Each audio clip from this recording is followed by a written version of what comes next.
इसे कई किताबों में सेक्स एल्केमी भी कहा गया है। ये एक बहुत ही पॉजिटिव वर्ड है। सेक्स एल्केमी का मतलब है कि जब हमारे अंदर एक डिज़ायर होती है, ठीक है ना, एक विशेष प्रकार के हार्मोन निकलते हैं, तो अगर इस एनर्जी को हम कहीं भी चैनलाइज कर दें तो वो बच्चा बहुत अच्छा एक प्लेयर बन सकता है देश का, बहुत अच्छा साइंटिस्ट बन सकता है, बहुत अच्छा मैथमेटिशियन बन सकता है। कई बार लोग कहते हैं राम सर ऐसा लग रहा पकड़ रखा किसी ने मुझे, राम सर ऐसा लग रहा मेरे पैरों में बेड़ियां पड़ी हैं, ऐसा लग रहा है किसी ने मेरे कंधे जकड़ लिए, उठ नहीं रहा है पैर मेरे आगे। ये कुछ नहीं कर पाते, ये रियलिटी है, फिर भी नहीं हो पाता। ये इंटरनल रियलिटी तो आपकी एक्सटर्नल रियलिटी बनेगी। भाई पहले ये जो मकान है किसी के दिमाग में बना है, फिर ये बाहर बना है। यार मैं इसे गाड़ी खरीदना चाहता हूँ, यार इससे ऐसे करेंगे, यार मैं इस प्रॉब्लम को ऐसे सोल्व करना चाहता हूँ, मैं ऐसे करूँगा। और सडनली आप देखते हैं कि आपको कुछ ऐसा लगता है कि पूरा यूनिवर्स मानो आपको हेल्प करने जा रहा है। आप नए नए जो डिसीजन लेते हैं वो बिल्कुल ठीक बैठते हैं। कि मैं कभी हाथों की लकीरों से नहीं उलझा, क्योंकि मैं जानता हूँ किस्मत का लिखा भी बदल सकता है।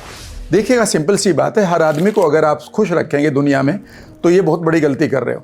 ये अपने रिश्तेदारों में भी नहीं कर सकते आप, ठीक है ना, अपने घर में भी नहीं कर सकते कि सबको खुश कर दें और हर बात पे खुश कर दें। अगर आप ऐसा करेंगे तो आप तो बिल्कुल समझ लीजिए कथक डांस करते रहेंगे ज़िंदगी भर और मिलेगा कुछ नहीं। जब आप कहेंगे मेरे लिए इंपॉर्टेंट है कि मैं अपनी लंबी उम्र जीऊँ, तो अब ये तय होगा कि आप खाना कैसे खाएंगे। अगर आपके माइंड को यही नहीं पता है कि मुझे उम्र कितनी जीनी है, तो आप जंक फूड भी खा लेंगे। आई एम नॉट ओके, मुझसे ये नहीं होगा, पैसा बेकार की चीज़ है, मैं आगे नहीं बढ़ सकता। और ये बिलीफ सिस्टम यहाँ पड़ गए और अचानक आपको एक अपॉर्चुनिटी मिलती है बहुत बड़ी, और अचानक अपॉर्चुनिटी इस फिल्टर में आती है और एकदम से वो कहती है ये तुमसे नहीं होगा, और आप रुक जाते हैं। कमी पैसे में नहीं है, पैसा तो एक माचिस की तरह है, उससे आप एक दीपक भी जला सकते हैं और उससे किसी का घर भी जला सकते हैं।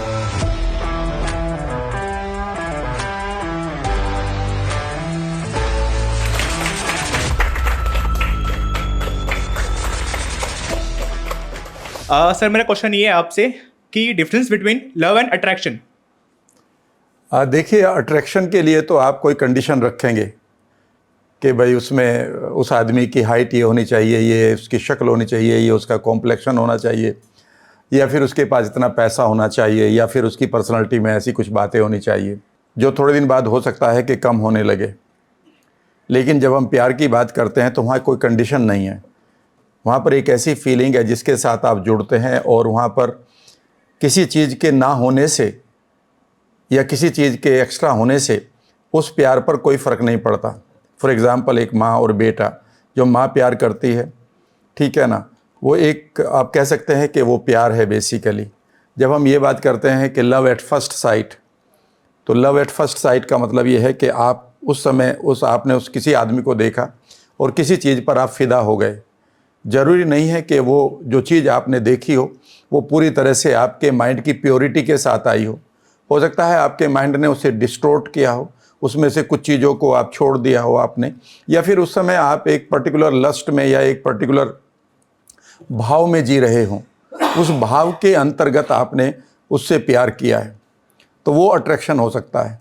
जब हम प्यार की बात करते हैं तो प्यार में बेसिकली ऐसी कोई क्वालिफ़िकेशन होनी नहीं चाहिए जिसके ना होने पर मान लेते हैं कि एक आदमी का कलर अच्छा नहीं है, कॉम्प्लेक्स अच्छा नहीं है, फिर आप कहते हैं कि now it is no more attractive.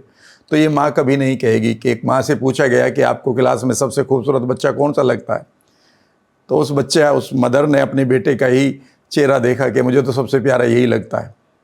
तो वो अट्रैक्शन नहीं, वो रियल लव है। बेसिकली इस लेवल तक पहुँचने के लिए हमें बहुत सारी चीज़ों को या बहुत सारे भावनाओं को स्टडी करना चाहिए या उसको जीना चाहिए। जब भी आप अट्रैक्ट होते हैं किसी के लिए तो ज़रूरी नहीं कि वहाँ बहुत गहरी कोई क्वालिफ़िकेशन हो सकता है, कोई सुपरफिशियल चीज़ आपको दिखाई दी हो और बस आप अट्रैक्ट हो गए हैं। लेकिन अगर वो चीज़ वहाँ नहीं है तो फिर आप उस अट्रैक्शन को खो सकते हैं, फिर वो प्यार नहीं है।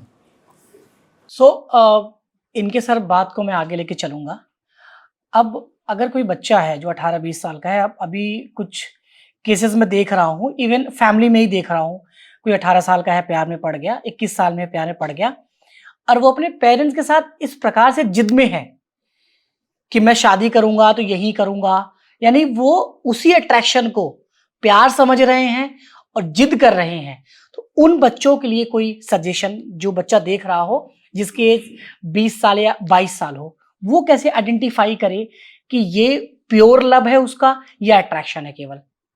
देखिए, जब हम पहली बार में, आप ये समझिए कि जब हम एक पर्टिकुलर हार्मोनल, आप कह सकते हैं कि लाइफ से जीते हैं, हमारे अंदर बहुत सारे केमिकल्स, जब हम बड़े होते हैं 12-13 साल के होने लगते हैं तो हमारे पास बहुत सारे केमिकल्स रिलीज़ होते हैं हमारी बॉडी में, ठीक है ना। और उस समय जो बॉडी हमारी होती है उन केमिकल्स को जब रिलीज़ करती है तो बॉडी का डायरेक्ट जो कनेक्शन है वो हमारे न्यूरॉन्स के साथ है, माइंड के साथ है या ब्रेन सेल्स के साथ है। तो जैसे ही हमारी बॉडी के अंदर, और बॉडी की एक पर्टिकुलर एक क्वालिटी है कि वो एक समय पर इन हार्मोन्स को खूब पैदा करती है, एक उम्र के बाद ये ख़त्म होने लगते हैं। तो कई बार जब लोग कहते हैं ना कि वो बूढ़ा आदमी हो गया है और उसे बहुत अकल आ गई है या उसको विजडम आ गई है, तो कई बार मैं हंस के कहता हूँ कि विजडम नहीं आई, बल्कि अब वो जो केमिकल्स थे उनकी क्वालिटी भी कम हो गई है, और रियलिटी यही है बेसिकली। तो जब हम इस तरह का कोई डिसीजन लेते हैं तो उस समय एक सिद्धांत है माइंड का, हमारा माइंड के सिद्धांत का नाम है पेवलोव की कंडीशनिंग। पेवलोव की कंडीशनिंग में ये होता है कि आप एक पर्टिकुलर स्टेट में जाते हैं। जैसा पेवलोव ने क्या किया था, एक साइंटिस्ट साइकोलॉजिस्ट रहे हैं वो, तो 1904 में उन्होंने कुछ कुत्ते लिए, कुत्तों को भूखा रखा मीट दिखाकर, और कुत्ते जब मीट को देख रहे थे तो उन्होंने अचानक भूख का एहसास किया, यानी कि भूख के केमिकल निकले उनके अंदर, और वो जैसे ही उन्होंने लार टपकाना शुरू करी तो डॉक्टर पेवलोव ने एक घंटा बजाया टन, और उसने ये रिपीट किया 3-4 दिन तक कि वो कुत्तों को भूखा रखता, कुत्ते जैसे ही लार टपकाते तो वो घंटा बजाते। तो इससे क्या हुआ कि वो जो घंटे की आवाज़ है और वो भूख की स्टेट है, वो दोनों एक साथ लिंक हो गई।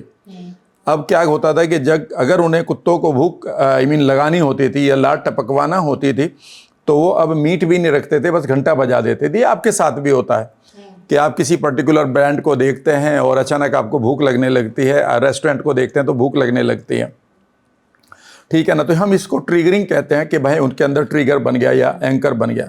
यही चीज़ हमारे बच्चों के साथ भी होती है। जब हमारा बच्चा 12, 13, 14 साल की उम्र में अब पीक पर जा रहा होता है, उस समय उसकी जो लस्ट है या जो हार्मोन है, स्पेशली जो सेक्स के हार्मोन्स हैं, जो उसकी लस्ट है, उसकी जो डिज़ायर है, वो पीक पर होती है। उस समय जैसे ही पीक पर वो होगी तो किसी की भी आवाज़ या किसी का भी चेहरा उसके साथ उसी तरह से ट्रिगर हो जाएगा जैसे उस भूख के साथ वो घंटे की आवाज़ हुई है। तो अब उसे लगता है कि जैसे ही मैं इस आदमी को देखता हूँ या देखती हूँ तो मुझे, या इस लड़की को मैं देखता हूँ तो मुझे एक विशेष प्रकार का हार्मोन रिलीज़ होता है जो मेरे अंदर वो केमिकल को रिलीज़ करता है, क्योंकि वो रिलीज़ तो अपने आप हो रहा था, आपने तो उसके साथ लिंक बना लिया। अब जैसे ही आप उसे देखते हैं तो वही हार्मोन रिलीज़ होता है भूख की तरह, और अचानक उसे लगता है कि यही मेरा वो इंसान है जिसके साथ मैं जुड़ चुका हूँ। क्योंकि आपकी बॉडी जब उन केमिकल्स को रिलीज़ करती है, साइंटिफिकली मैं बता रहा हूँ, तो आप उस समय आप कोई भी लॉजिक या कोई भी आपकी बुद्धि काम नहीं करती, आप उस समय इमोशनल डिसीजन लेते हैं। जिस तरह से आप अगर आप देखेंगे कि आप गाड़ी चला रहे हैं और सडनली एकदम से रेड लाइट हुई तो आपका पैर एकदम से ब्रेक पर आ जाता है, ये आपको लॉजिक नहीं लगाना, यानी कि ये हो गया, ये आपके अंदर इमोशनली पड़ा हुआ है, आपकी बॉडी में ये मेमोरी पड़ी हुई है। इस तरह से ये ट्रिगर्स काम करते हैं, इनको हम NLP में एंकर कहते हैं। बेसिकली जो प्यार उस उम्र में होता है वो कुछ और नहीं बल्कि एक ट्रिगर है, वो एक एंकर है जिसमें उस आदमी को दूसरे आदमी से मिलकर एक विशेष प्रकार का हार्मोन रिलीज होता है, और वो हार्मोन उसकी जो लॉजिक्स हैं या तर्क वाला माइंड है उसको पूरी तरह से ओवर पावर कर जाता है, उसको पूरी तरह से कंट्रोल कर लेता है। यहाँ पर बड़ा रोल है हमारी सोसाइटी का, और वो सोसाइटी में कुछ चीज़ों को हमें ठीक करना होगा, नहीं तो ये चीज़ें चलती रहेंगी। यहाँ पर अकेले उस लड़के को या उस लड़की को हम दोष नहीं दे सकते, और सही बात तो यह है कि हम पेरेंट्स को भी दोष नहीं दे सकते। इस उम्र में हमारे बच्चों को चाहिए कि उन्हें एक सही मेंटोर्स मिले, नंबर 1, और नंबर 2 उस टाइम में उनके पास एक बहुत ऊर्जा है, एनर्जी उनके पास बेहद होती है।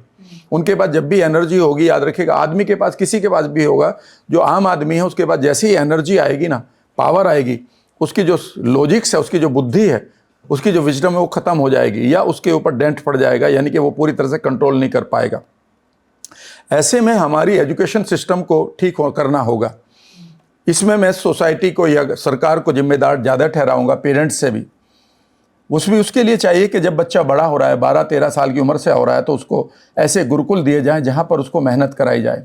उस समय उसके पास पूरी एनर्जी है बॉडी में, अगर उस एनर्जी को आपने चैनलाइज नहीं किया, प्रॉपरली यूज़ नहीं किया, तो ये एनर्जी उसको एक गलत रास्ते पर ले जाएगी। इसे कई किताबों में सेक्स एल्केमी भी कहा गया है। ये एक बहुत ही पॉजिटिव वर्ड है।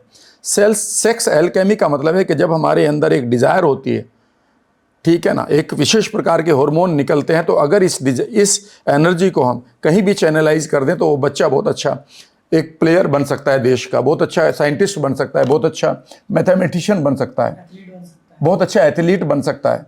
लेकिन अगर आपने उसकी एनर्जी को बर्बाद कर दिया और या फिर उसने अपनी तरह से उस एनर्जी का यूज़ कर लिया, तो वो बहुत ख़तरनाक हो सकता है। इसलिए इसमें पूरे के पूरे हमारे समाज को और राष्ट्र को नए तरीके से सोचना चाहिए कि हम अपने बच्चों को, जब उनकी ग्रोइंग हार्मोन्स रिलीज हो रहे हैं, उस समय एक सही प्रकार से ट्रेंड करें, सही गुरुओं के साथ। ग्रेट सर, बहुत बर्निंग मुद्दा है और बहुत प्यार से आपने समझाया। किसी और का कोई सवाल हो? आकाश? सबसे पहले sir thank you so much कि आप यहाँ पर आए और आपने अपना टाइम दिया। और ये मैं कहूँगा कि मैनिफेस्टेशन ही होगा कि मैं सुबह आपकी वीडियोस देख रहा था एंड मैं शाम को आपके संग सामने क्वेश्चन पूछ पा रहा हूँ। Thank you so much for your time sir. And मेरा क्वेश्चन सर एक नहीं बहुत सारे हैं वैसे तो, एक एक करके स्टार्ट करते हैं। मतलब मेरा पहला क्वेश्चन ये होगा सर कि हमने बहुत बार सुना है कि मेरी गट फीलिंग ये आ रही है, तो कई बार वो सच भी होती है। मैं वो आपका एक पॉडकास्ट देख रहा था जिसमें आप गट फीलिंग के बारे में बात कर रहे थे, बट उसमें पूरी बातें हुई नहीं थी गट फीलिंग के बारे में। आपके सागर सिन्हा सर के संग पॉडकास्ट था वो, तो मैं वो जानना चाहूँगा सर गट फीलिंग कैसे, गट के बारे में बात कर रहे थे, गट कैसे क्लीन करना है वो सब, वो बात वहीं पर अधूरी रह गई थी। वही मैं जानना चाहूँगा गट कैसे क्लीन करना है सर, और ये क्या सच है कि गट फीलिंग भी वर्क करती है, ऐसा कुछ होता है, इन सब चीज़ों के बारे में सर। देखिए, हमारी बॉडी को एक तरह से, हमारी बॉडी एक ट्रांसडक्शन मशीन है। इसे हिंदी में समझाने की कोशिश करता हूँ कि जैसे आप अपने टीवी को ऑन करते हैं तो अचानक उसमें आवाज़ आने लगती है और फिल्म आने लगती है, विजुअल्स आने लगते हैं, कलर्स आने लगते हैं। लेकिन कभी आपने सोचा है कि जब ये ऊपर से आ रहे हैं तो सिर्फ और सिर्फ वेव आ रही है, और वेव को जो हमारा एंटीना है प्लस हमारा जो सिस्टम है वो चेंज करता है उसे विजुअल्स में। आपको मैं एक चीज़ बताता हूँ, हमारी बॉडी, इसको हम ट्रांसडक्शन कहते हैं या चेंज कह सकते हैं, बदलाव कह सकते हैं।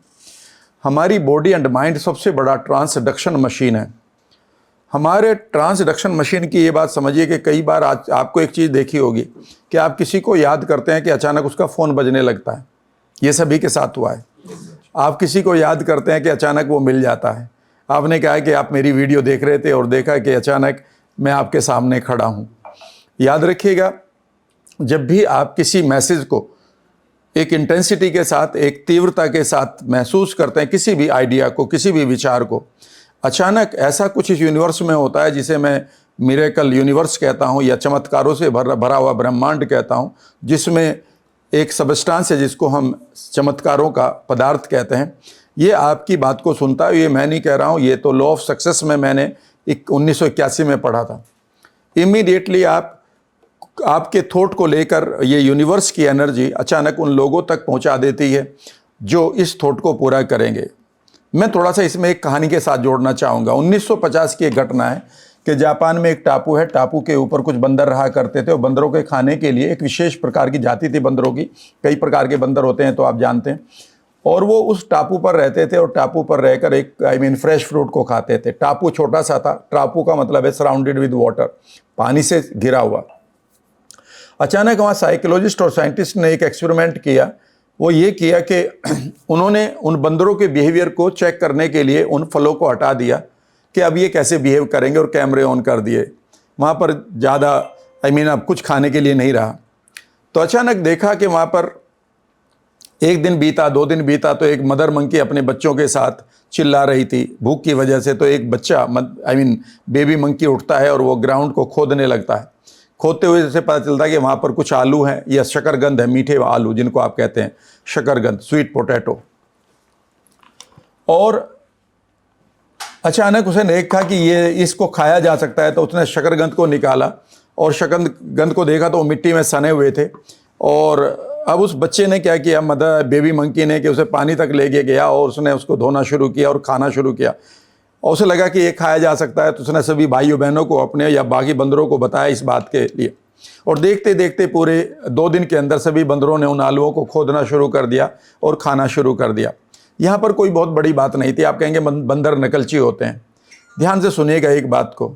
मैजिक ये हुआ कि यहाँ से 700 मील दूर दूसरा टापू है, और टापू आप समझते हैं आइलैंड सराउंडेड विद वाटर, ये बीच में कोई धरती भी नहीं है। वहाँ पर 700 मील दूर दूसरे टापू पर बहुत सारे बंदर रहते हैं अलग अलग प्रजाति के। वहाँ पर कोई फल नहीं तोड़ा गया, लेकिन इस प्रजाति के बंदरों ने वहाँ एक बिहेवियर करना शुरू किया। वो ये था कि वहाँ पर अचानक उन बंदरों ने जो इस प्रजाति के थे फ्रेश फ्रूट्स के साथ साथ धरती को खोदना शुरू किया, उसी तरह से शकरकंद निकाले, उसी तरह से धोया और खाना शुरू कर दिया। याद रखिएगा, जब भी आपके पास कोई थॉट आता है वो थॉट आपके पास आपका नहीं है। मेरे मेंटोर कहा करते थे कि कोई भी विचार आपका नहीं है, या तो वो किसी से आपके पास आया है, या फिर आपका विचार जो अगर आपने पैदा किया तो वो किसी के पास जरूर आएगा जाएगा। इसलिए कभी किसी का बुरा मत सोचिए, क्योंकि वो विचार उस तक पहुंच जाएगा किसी न किसी तरीके से। और इसका फ़ायदा ये भी हो सकता है कि अगर आप किसी चीज़ को विचार में ले आएँ और उसे तीव्रता के साथ ले आएँ, तो उसे पूरा करने के लिए ये यूनिवर्स आपके साथ एक षड्यंत्र करता है। ये ओम शांति ओम का डायलॉग है, असलियत में ये एल्केमिस्ट नाम की किताब का है। अब बात मैं करता हूँ आपकी कि कैसे गट फीलिंग काम करती है, कैसे हम इससे फ़ायदा उठा सकते हैं और कैसे हम इसको यूज़ कर सकते हैं। पार्डन, हम कैसे यूज़ कर सकते हैं गट फीलिंग को और बिल्कुल अच्छे, मतलब जैसे अभी तो बहुत कम होती है, लेट्स से हमें बढ़ाना है इंट्यूशन को बेसिकली अपने। बिल्कुल। अब यूँ समझिएगा कि हमारा माइंड और हमारा गट आपस में जुड़ा हुआ है। ध्यान से सुनिएगा सब बात। ये जो चीज़ मैं आपको रिवील करूँगा वो बिल्कुल नई होगी और इससे पहले वो रिवील नहीं की गई है। सिर्फ यहाँ इतना ही बताया जाता है और फिर आप पूछ भी नहीं पाते कि यार ये क्यों बता रहे हो। हमारे गट के अंदर, हमारी आंतों के अंदर अपने आप में एक ब्रेन है। क्या आप जानते हैं कि आपके गट के अंदर जितनी ब्रेन सेल्स हैं वो आपकी जितनी रीढ़ की हड्डी में ब्रेन सेल्स हैं उससे ज़्यादा हैं। क्या आप जानते हैं कि जितना आपके ब्लड में इम्यून सिस्टम की सेल है उससे ज़्यादा आपके गट में है। क्या आप जानते हैं कि आपका गट का जो एरिया है वो एक बास्केटबॉल के कोर्ट जितना बड़ा है, जहाँ पर बहुत सारे सेंसर लगे हुए हैं। एक ध्यान से सुनिएगा, यहाँ इसके परे भी सुनिएगा कि ये सेंसर डायरेक्टली आपके माइंड के साथ जुड़े हुए हैं, और उस नर्व का नाम है वेगस नर्व, जिसके ऊपर बहुत कुछ मैं अभी आने वाले समय में बोल रहा हूँगा देश में। इतना ही नहीं, गट के अंदर यानी कि बड़ी आंत के अंदर आपके खूबसूरत बैक्टीरिया हैं, जो पिछले करीब 15 से 20 सालों में जिसके ऊपर रिसर्च चल रही है। बड़ी आंत में आपके पास करीब 100 ट्रिलियन बैक्टीरिया हैं, और वो बैक्टीरिया अपने आप में एक पूरा दिमाग अपना बनाते हैं। उनका वेट उतना ही है जितना आपके टोटल ब्रेन का है, यानी कि करीब 2 से 6 पाउंड जो वज़न है आपके गट बैक्टीरिया का है। उनके पास अपनी जीन है और वो जेनेटिक लेवल पर काम करते हैं। ध्यान से अब ये सोचने की बात है कि मान लेते आपने किसी चीज़ के बारे में कोई गोल बनाया, आपने गोल बनाया कि मुझे इस लेवल पर पहुंचना है लाइफ में। पहली तो बात यह है कि गोल से पिक्चर बन गई। यहीं तक लोग समझाते हैं कि पिक्चर बनाओ, गोल को रोज़ाना देखो, पिक्चर बनाओ रोज़ाना देखो। कई बार वो एक वर्ड दे रखा विजन बोर्ड, जो एक आध आदमी के लिए काम करता है हज़ारों में, और एक रूल बना रखा है, वो काम ही नहीं करता है। एनीवे, जब आप यहाँ पर पिक्चर बनाते हैं तो उसके बाद दूसरा काम होता है कि उस पिक्चर से रिलेटेड आपकी भावनाएं क्या हैं वो आपके हृदय में होती हैं, क्योंकि आपके हार्ट में 40,000 ब्रेन सेल्स हैं जो आपकी किसी भी इमोशन को पकड़ कर रखती हैं। अगर आपके हृदय में, आपके दिल में बेकार की इमोशन भरी पड़ी है कि किसी के प्रति आपका बदलाव, रंजिश है, कोई आपके पास घृणा पड़ी है, आपके पास पास्ट का कोई अब्यूज़ पड़ी है, आपके पास ये पता है कि मैं कुछ नहीं कर पाऊँगा, आपके पास एक पीड़ित भाव पड़ा है, तो यहाँ पर हार्ट कुछ नहीं करेगा। यानी कि आपने पिक्चर बना ली लेकिन आपके हार्ट में उसकी फीलिंग ही डेवलप नहीं हुई, तो अब आपके गट पर कुछ नहीं जाएगा। लेकिन जैसे ही आपने अपने हार्ट के अंदर अपनी इमोशंस को डाल दिया, उसके बाद एक मैजिक होगा कि ये जो नर्व थी आपके माइंड की पिक्चर को लेकर आपके गट तक जाती है, हार्ट तक जाती है, और यही नर्व जिसको वेगस नर्व कहते हैं ये आपके गट तक जाती है, यानी कि आपकी आंतों पर जाती है। आपके आंतों के अंदर बैक्टीरिया है और सेंसर हैं। अब ध्यान से सुनिएगा, यहाँ पर जैसे ही आपके अंदर कोई भी भाव आता है हार्ट में, और पिक्चर्स यहाँ पर आती हैं, उसके अनुसार अब आपका जो गट है वो आपको हेल्प करने के लिए तैयार है। वो इस तरह से हेल्प करने के लिए तैयार है कि वो आपको एक इंस्टिंक्ट देता है, वो एकदम से आपको कोई इन्फॉर्मेशन देता है, यार इससे बात कर लेते हैं, यार मैं इसे गाड़ी खरीदना चाहता हूँ, यार इससे ऐसे करेंगे, यार मैं इस प्रॉब्लम को ऐसे सोल्व करना चाहता हूँ, मैं ऐसे करूँगा। और सडनली आप देखते हैं कि आपको कुछ ऐसा लगता है कि पूरा यूनिवर्स मानो आपको हेल्प करने जा रहा है। आप नए नए जो डिसीजन लेते हैं वो बिल्कुल ठीक बैठते हैं। आपके गट की फीलिंग को अब कैसे बनाएं? यहाँ पर 3 चीज़ें हैं जो मैं आपके साथ शेयर करूँगा या सभी दर्शकों के पास। पहली बात, आप अपने माइंड के साथ, आप अपने माइंड में कभी भी बेकार की जो इवेंट पड़ी है उनको ठीक कर ले। जो एनएलपी से मैं लोगों को ठीक कराता हूँ, आपके पास कोई पेनफुल मेमोरी यहाँ नहीं होनी चाहिए, नहीं तो पिक्चर ही नहीं बनेगी, बढ़िया पिक्चर नहीं बनेगी। क्योंकि जिस बर्तन में अगर कीचड़ होगा तो उसमें कितना अमृत डालोगे तो यूजलेस है। गंगा जल, एक बाल्टी गंगा जल को बर्बाद करने के लिए एक बूंद यूरिन काफ़ी होती है, ठीक है ना। इसका उल्टा नहीं है, इसका उल्टा नहीं है कि एक बाल्टी कीचड़ में एक बूंद में गंगा जल डाल दो तो वो साफ़ हो जाएगा, नहीं, ये नेचर है। इसका मतलब यहाँ पर आपके पास कोई रंजिश नहीं होनी चाहिए, यहाँ पर कोई ऐसा हादसा नहीं होना चाहिए जो आपकी लाइफ में घटा है। कोई ब्रेकअप पड़ा है, कोई फेलियर पड़ा है, कोई अब्यूज़ पड़ी है, कोई आप कह सकते हैं असफलता पड़ी है, उनको यहाँ से आप हटा सकते हैं एनएलपी से। जैसे ही यहाँ से आप हटाएंगे तो आप एक प्योर माइंड के साथ जी रहे हैं। जितना यहाँ पर प्योरिटी रहेगी आपके माइंड के, आपके फ्यूचर की कोई एंग्जाइटी नहीं होनी चाहिए, कोई आपको फोबिया नहीं होने चाहिए, कोई डर नहीं होना चाहिए बिना मतलब का। तो पहला काम ये करेंगे। नंबर 2, दूसरी बात है कि आप अपने गट को बहुत अच्छी तरह से समझेंगे, सीखेंगे। हम गट के साथ बैठते ही नहीं। आपका गट हर टाइम, आपका गट का मतलब है कि जो आपका मुंह से लेकर और आपके निष्कासन अंग तक पूरा, इसको गट कहते हैं। पर मेन है हमारा पेट एंड छोटी आंत और बड़ी आंत। आपका गट बेसिकली हर टाइम आपको कोई ना कोई इंफॉर्मेशन दे रहा होता है। मैं आपको एक चीज़ बताना चाहता हूँ, हमारी जो वेगस नर्व है, माइंड से सिर्फ 20% इंफॉर्मेशन गट को देती है, लेकिन गट से वो इंफॉर्मेशन 80% लेती है। यानी कि जैसे अगर आपको कोई मच्छर काट रहा हो तो आपको पता चल जाता है और हाथ भी चला जाता है, आप मच्छर को मार भी देते हैं कई बार अनकॉन्शियसली। बिल्कुल ऐसे ही आपका गट भी आपको बताता है कि आपकी ये पिक्चर चल रही है और मेरी ये संवेदना है इसके साथ। मैं आज आपको एक चीज़ बता रहा हूँ, आपके जो गट के बैक्टीरिया वो आपके इवन जीवन के मूल्यों को जानते हैं। मैं अभी एक किताब पढ़ रहा था, सुपर गट या द गट और या माइंड गट कनेक्शन, बहुत सारी किताबें हैं मेरे पास। उसमें एक किताब में लिखा है कि अगर आप बचपन में मान लेते हैं, आप ये है कि आप बचपन में अपने माता पिता को, या बचपन अभी भी अपने माता पिता की आप सेवा करते हैं, अपने माता पिता का बहुत रेस्पेक्ट करते हैं, तो ये वैल्यू आपके गट को पता है, माइंड को भी पता है, हार्ट को भी पता है, इवन गट को भी पता है। क्योंकि माइंड की तो सारी इंफॉर्मेशन आपकी गट के सेंटर पर जा रही है, जिनको हम एंडोक्रीन सेल्स कहते हैं, भरी पड़ी हैं वो गट के अंदर। आपको मैं बताऊं, अगर किसी आदमी को आप देख लें अचानक जो अपने माता पिता के लिए गलत बोल रहा है या उनकी बेइज्जती कर रहा है, तो अचानक आप उसको क्या कहेंगे? ये गलत है। पता है इसे कौन कह रहा? माइंड नहीं कह रहा, इसे आपका गट कह रहा है। क्योंकि गट में अंदर पूरी की पूरी मेमोरी है कि ये चीज़ ये गलत कर रहा है, ये ठीक कर रहा है। तो इसलिए जब भी आप गट और माइंड को सिंक्रोनाइज करना, एक रूपता में लाना चाहें, तो आप कभी बैठा करें। यहाँ पर 3 चीज़ें हैं। आपकी वेगस नर्व खराब हो गई, अगर बार बार आप बहुत सारे हादसों में हैं, तो माइंड भी भरा पड़ा नेगेटिव चीज़ों से, और जो आपकी जो नर्वस सिस्टम है, यानी कि जो पोस्टमैन है, यानी कि जो आपकी वायरिंग है, करंट ले जा रही है, वो भी खराब हो सकती है। और हो सकता है कि आप गलत खाना खा रहे हो। इसलिए बेकार का खाना ज़्यादा नहीं खाना है, ओवर ईटिंग नहीं करनी है, ज़्यादा गुटखे, शराब और शुगर और जंक फूड नहीं खाना है। ये आपकी जो सेल्स हैं, जो आपकी सेंसर है, उन्हें ख़राब कर रही हैं। या जैसे ही आपका गट बेकार के खाने को, जैसे ही आप मुंह में खाना रखते हैं ना बेकार का, आपके गट के जो बैक्टीरिया और सेंसर हैं वो एकदम से माइंड को बताते हैं ये तो बेकार है, ठीक है ना। और इस तरह से आपका माइंड और गट हमेशा जुड़ा होता है। इसलिए माइंड से भी क्लियर रहें, अपने गट को भी हेल्दी रखें, और अगर आप अपने वेगस नर्व को भी अच्छा रखना चाहते हैं तो साथ आराम से बैठकर कई बार सिर्फ अपने बॉडी में आने वाली सेंसेशंस को, तरंगों को पढ़ा करें, देखा करें। जितना आप क्लोजली देखेंगे इस समय मेरे गट में क्या हो रहा है, हार्ट कहाँ है, हार्ट बीट कैसे चल रही है, ब्लड फ्लो कैसे चल रहा है, मेरे पैरों में क्या हो रहा है, हाथों में क्या हो रहा है, तो उस समय आप क्या कर रहे हैं? आप अपनी नर्वस सिस्टम को, आप अपनी वेगस नर्व को एक्टिवेट कर रहे हैं, और इस तरह से आप अपनी गट फीलिंग को बढ़ा सकते हैं। एक समय आएगा कि जब आप गोल बनाएंगे, अचानक आपका गट कह देगा ये हो जाएगा, या आप अचानक कहेंगे ये नहीं होगा, या मुझसे नहीं होगा।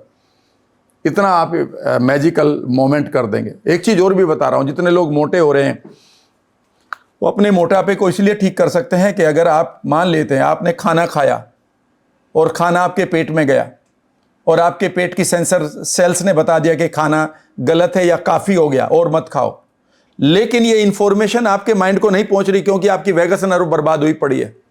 जो नर्वस सिस्टम है, जो वायरिंग है, वो करंट ही नहीं दे रही है। समझ गए मेरी बात? यानी कि जो टेलीफोन लाइन है वही खराब हो गई है। तो ये सबसे बड़ा मोटापे का कारण है। लोग पता नहीं कहाँ कहाँ मोटापे को ढूंढ रहे हैं। पहला काम करिए कि आप अपने वेगस नर्व इमीडिएटली बता दें कि ये खाना बस काफ़ी हो गया और मुझे नहीं चाहिए। जितना आप मेडिटेटिव स्टेट में रहेंगे यही इस उतना ही आप ज़्यादा बढ़िया तरीके से गट फीलिंग को एंजॉय कर सकते हैं, अपने लिए, पैसों के लिए, सेहत के लिए, रिश्तों के लिए। ओके सर, आपने एक चीज़ बताई कि हमें हमारा माइंड क्लियर रखना पड़ेगा, तभी हम लोग अपनी गट फीलिंग को और अच्छा कर सकते हैं, जो भी प्रॉब्लम्स है वो साफ करनी पड़ेंगी। तो कैसे डिलीट कैसे करें जो भी हमारे माइंड में कोई पुराना ट्रॉमा है या कोई पुरानी इमेजेस हैं जो बनी हुई हैं, इमेज को चेंज कैसे करें, डिलीट कैसे करें?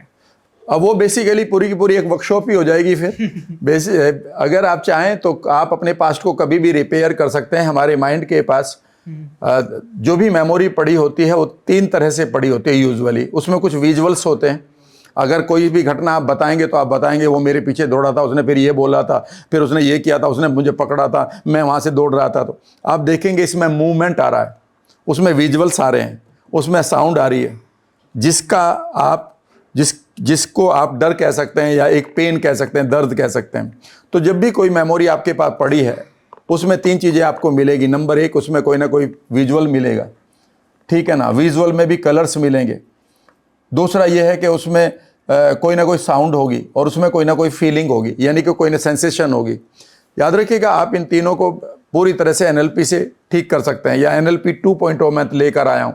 इससे भी लोगों को, इससे भी आगे का वर्जन लेकर आया हूँ। NLP तो अब छोटी छोटी चीज़ों के लिए जो रियल विनर्स हैं वो NLP 2.0 सीख रहे हैं, जहाँ पर मैं न्यूरोप्लास्टिसिटी से उनके ब्रेन को बदलता हूँ, या हार्ट कॉन्शियसनेस को ठीक करता हूँ, या फ्रंटल लोब जिसको हम थर्ड आई का एरिया कहते हैं, यहाँ पर चीज़ों को प्रॉपरली डालना चाहिए। अगर आपका फ्रंटल लोब भी ख़राब है तो भी बात नहीं बनेगी।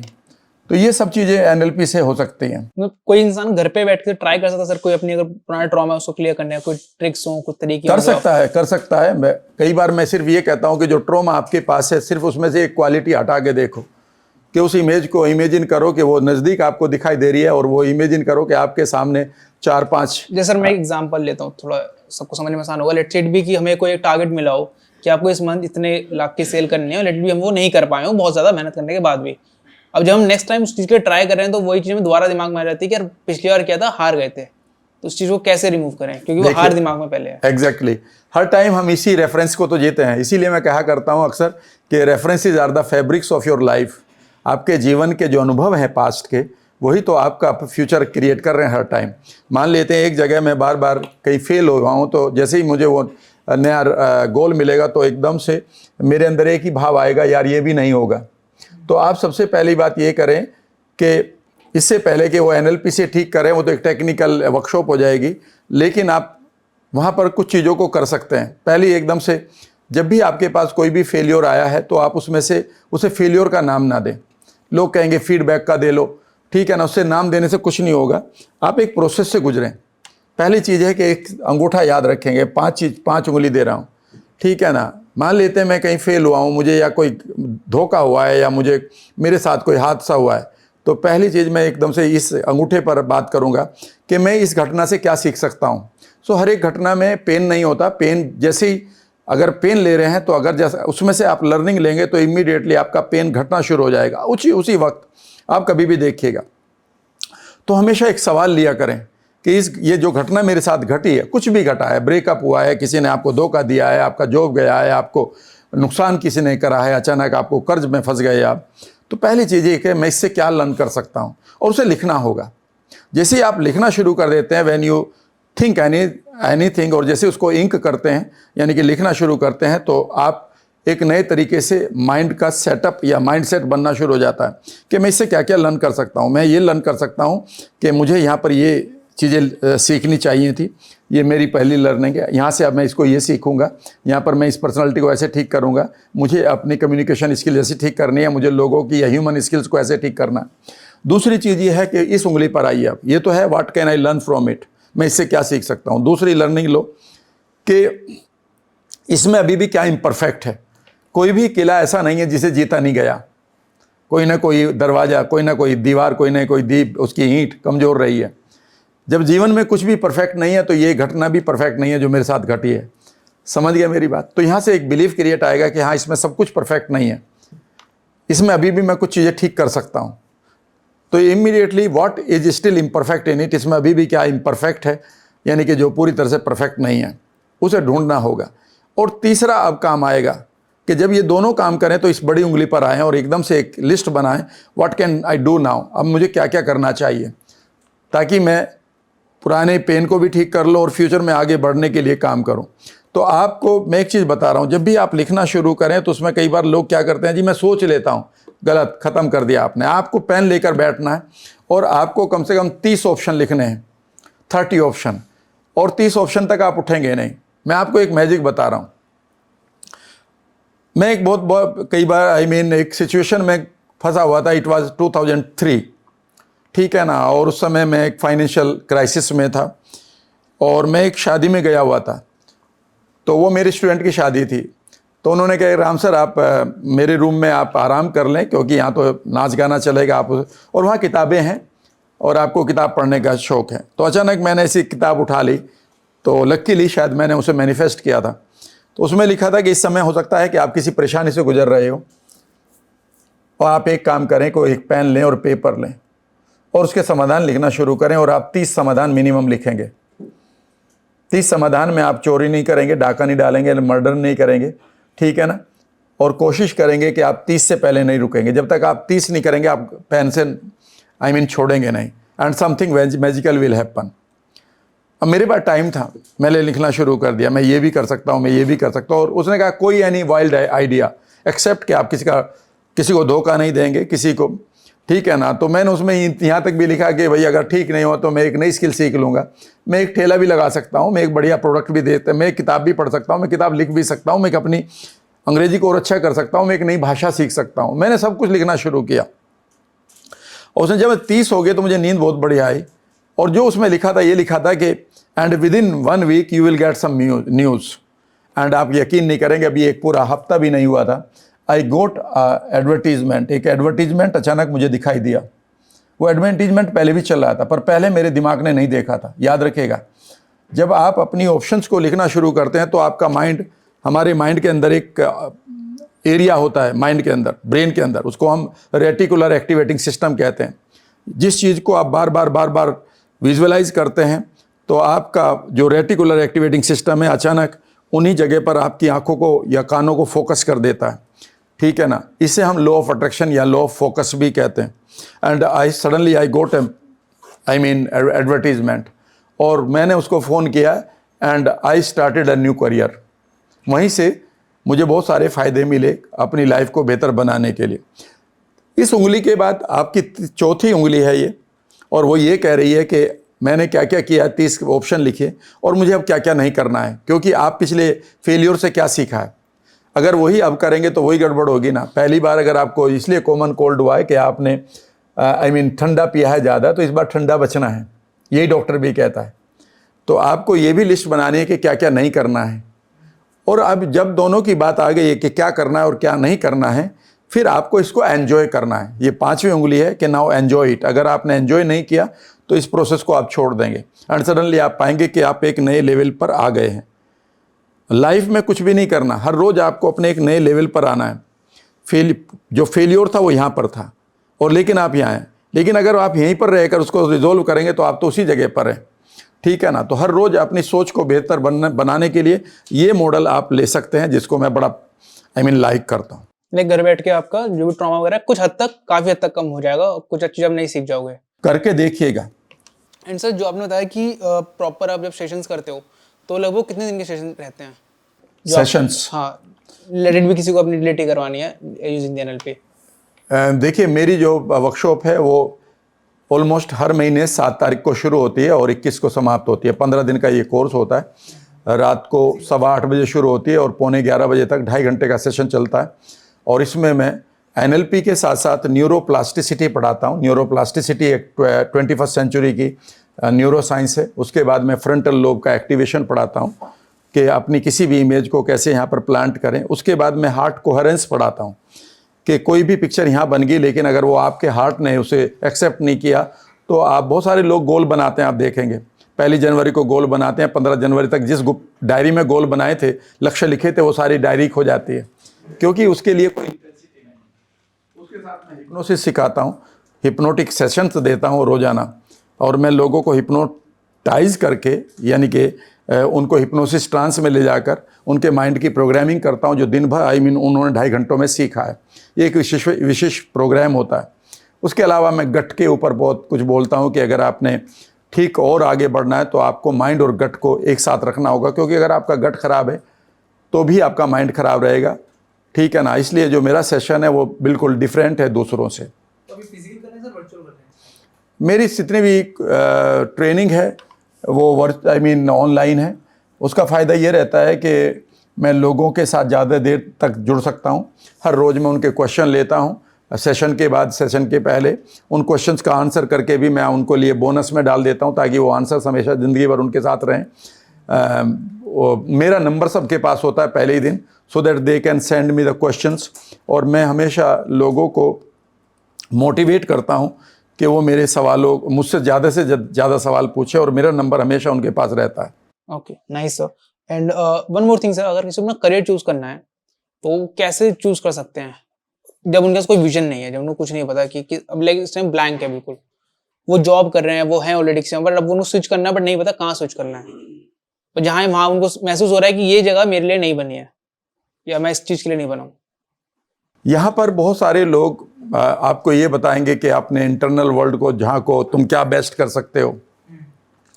लेकिन एनएलपी में हम एक बिलीफ के साथ जीते हैं, एक प्रीसपोजिशन के साथ जीते हैं, और वो ये होता है कि you have all the resources, आपके पास सारे रिसोर्सेज हैं। और दूसरा उसमें पावरफुल बिलीफ ये है कि अगर किसी काम को एक आदमी कर सकता है तो मैं उस काम को करना सीख सकता हूँ। अगर सचिन तेंदुलकर ये छक्का मार रहा है, इस तरह से हुक शॉट मार रहा है, ऐसे वो डिफेंसिव है, तो मैं इसे करूँ या ना करूँ, पर मैं सीख सकता हूँ। Is that right?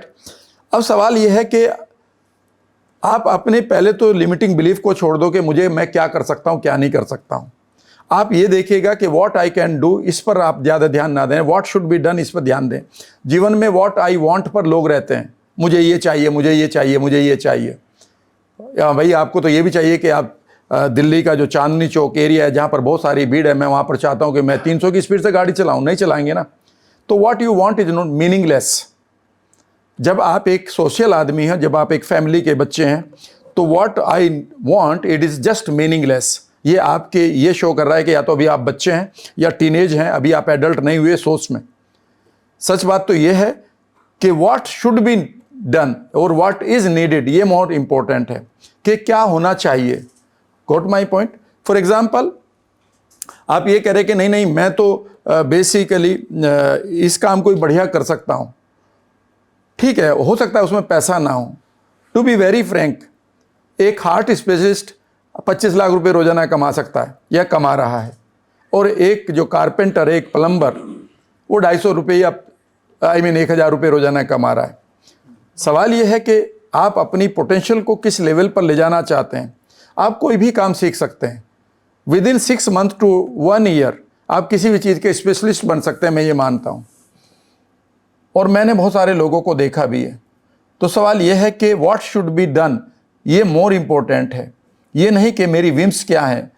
कई बार हम ये मान लेते हैं कि नहीं मैं ये काम नहीं करूँगा, या मेरा इंटरनल वर्ल्ड तो ये कह रहा है, या मेरी हाथ की लकीर ये कह रही है कि मैं एक अच्छा वक्ता ही बन सकता हूँ। मैं ये मानता हूँ कि कल अगर एनएलपी नहीं चल रही है देश में, तो I can become a very good cook with in 3 months. मैं एक बहुत अच्छा भोजन बनाने वाला बन सकता हूँ 3 महीनों के अंदर। मैं 3 महीनों के अंदर नहीं तो 6 महीने के अंदर एक अच्छा योगा टीचर बन सकता हूँ। मैं 6-8 महीनों के अंदर एक बहुत अच्छा डाइटिशियन भी बन सकता हूँ। मैं 8 महीनों के अंदर मैं भी बहुत अच्छा एक कोई हाथ की कला सीख सकता हूँ और अपनी लाइफ को ले कर जा सकता हूँ। मैं ये नहीं कहूँगा। कई बार हम गड़बड़ ये करते हैं कि हम अपनी आइडेंटिटी को बिना मतलब फिक्स कर लेते हैं। जितनी आपकी आइडेंटिटी छोटी होगी इंटरनल वर्ल्ड में, उतना ही बाहर की दुनिया में आपका छोटा रिजल्ट आएगा। जितनी आप आइडेंटिटी को बड़ा कर लेंगे, ठीक है ना। सर आइडेंटिटी बड़ा कैसे करते हैं? Very good. मान लेते हैं लोग मुझे कह रहे हैं कि मैं, कई बार लोग कहते हैं सर मैं तो डिप्रेस्ड हूँ, तो आई एम डिप्रेस्ड बोल दिया। कुछ लोग कहेंगे आई एम स्मोकर, कई बार लोग कहेंगे आई एम कैंसर पेशेंट, कई बार कहेंगे आई एम ओबीज, कई बार कहेंगे आई एम डायबिटिक, कई बार कहेंगे आई एम एस्थमेटिक, कई बार कहेंगे आई एम एलर्जिक, कई बार कहेंगे आई एम एंग्री। ये आई एम के साथ जब भी आप शब्द लगाएं, ये बहुत सोच समझ कर लगाएं, क्योंकि आई एम के बाद जैसे ही आप कोई भी वर्ड बोलते हैं वह आपकी पहचान बन जाती है सबकॉन्शियस लेवल पर। मान लेते हैं मुझे इस समय डायबिटीज़ है, मेरी शुगर ऊपर है, तो मैं क्या कहूँगा? I am diabetic. नहीं भाई साहब, इस समय में I am a father also, मैं फादर का रोल भी कर रहा हूँ। I am A sun also, मैं बेटे का भी रोल कर रहा हूँ। I am a husband also, मैं हस्बैंड का भी रोल कर रहा हूँ। I am a NLP trainer also. पर मैंने एक आइडेंटिटी क्या कर ली, I am diabetic, I am obese, I am fat. इसलिए जीवन में जब भी अपनी आइडेंटिटी के ऊपर काम करें तो मैं ये नहीं कहता हूँ, मैं ये कहता हूँ कि मैं डायबिटिक नहीं हूँ, या मैं ये नहीं कह रहा हूँ कि मैं एक NLP ट्रेनर हूँ, नहीं, मैं ये कह रहा हूँ I am a change maker. तो जब मैं अपनी आइडेंटिटी को बड़ा कर देता था I am a change maker, तो I create change every day in my life. या I am a change maker, इसीलिए मैं रोजाना 4 घंटे पढ़ता हूँ अभी भी। अगर किसी को बोलना I am a crorepati, Pardon? I am a crorepati, I am a crorepati, तो इसको किस तरह से ये बहुत बढ़िया है। आई एम के साथ जितने भी बढ़िया वर्ड हैं इसे बनाते रहिए, लगाते रहिए, इसमें कोई शौक नहीं। लेकिन आप ये मत कहिएंगे आई एम पुअर, बिकॉज जैसा आप पुअर हैं तो आपने इस आइडेंटिटी को यहीं फिक्स कर दिया। लेकिन आप ये कह सकते हैं that I am learning how to become crorepati. ठीक है ना। जब मैं कहता हूँ लोगों से मैं I am not a trainer, I am a future generator, I am a future designer of people. मैं ये नहीं कहता हूँ कि आई एम ए ट्रेनर, मैं कहता हूँ I am a smile generator. मैं लोगों को जब निकालता हूँ उनके डिप्रेशन से और वो जो हंसते हैं तो मैं कहता हूँ ये मैं I am a smile generator. तो मेरी आइडेंटिटी में छोटी आइडेंटिटी की जगह ही नहीं बची है, बिकॉज एक smile generator can not be a I mean कंगाल आदमी। Quote my point. तो आप अपनी आइडेंटिटी को आई एम के साथ बढ़िया शब्दों के साथ रहें और उसको विजुअलाइज करें and you will see the magic. Got it sir. आपने 2 चीजें बताई स्पेसिफिकली जॉब वाले में, कि एक तो ये है कि एक आपने बोला कि हाथ पे अगर लिखा है कि मतलब मैं ये करूंगा तो जरूरी नहीं है वो करो, और दूसरा आपने बोला जो स्पेशलिस्ट आप बन सकते हो जिस काम में 1 साल के अंदर, वो कुछ भी हो सकता है, ऐसे कोई लिमिटेशन नहीं है कि मतलब यही करोगे। तो 2 चीजें सर, अगर कोई इंसान एस्ट्रोलॉजी देख के अपना करियर चूज कर रहा है, क्या वो सही है, या फिर उसको वो चीज देखनी चाहिए कि इस टाइम मार्केट की क्या मांग है, किसमें वो बेस्ट कर सकता है अपने हिसाब से, वो करना चाहिए उसको? आपने दोनों का जवाब दे दिया। याद रखिएगा, अगर आपकी वैल्यू ये है कि आप सक्सेसफुल होना चाहते हैं और आपके पास पैसा आना चाहिए, तो याद रखिएगा जो मार्केट की डिमांड है वो बिकता है। ठीक है ना। मैं और रही एस्ट्रोलॉजी की बात, जब तक एस्ट्रोलॉजर से मैं पहले ही कह देता हूँ कि देखिए फीस तभी मिलेगी जब आप पॉजिटिव बोलेंगे मेरे लिए, पहले ही बताइएगा, नहीं तो कभी आपको ये कहे जी पैसे को दो। तो दूसरी बात यह है कि मैं कभी हाथों की लकीरों से नहीं उलझा, क्योंकि मैं जानता हूँ किस्मत का लिखा भी बदल सकता है।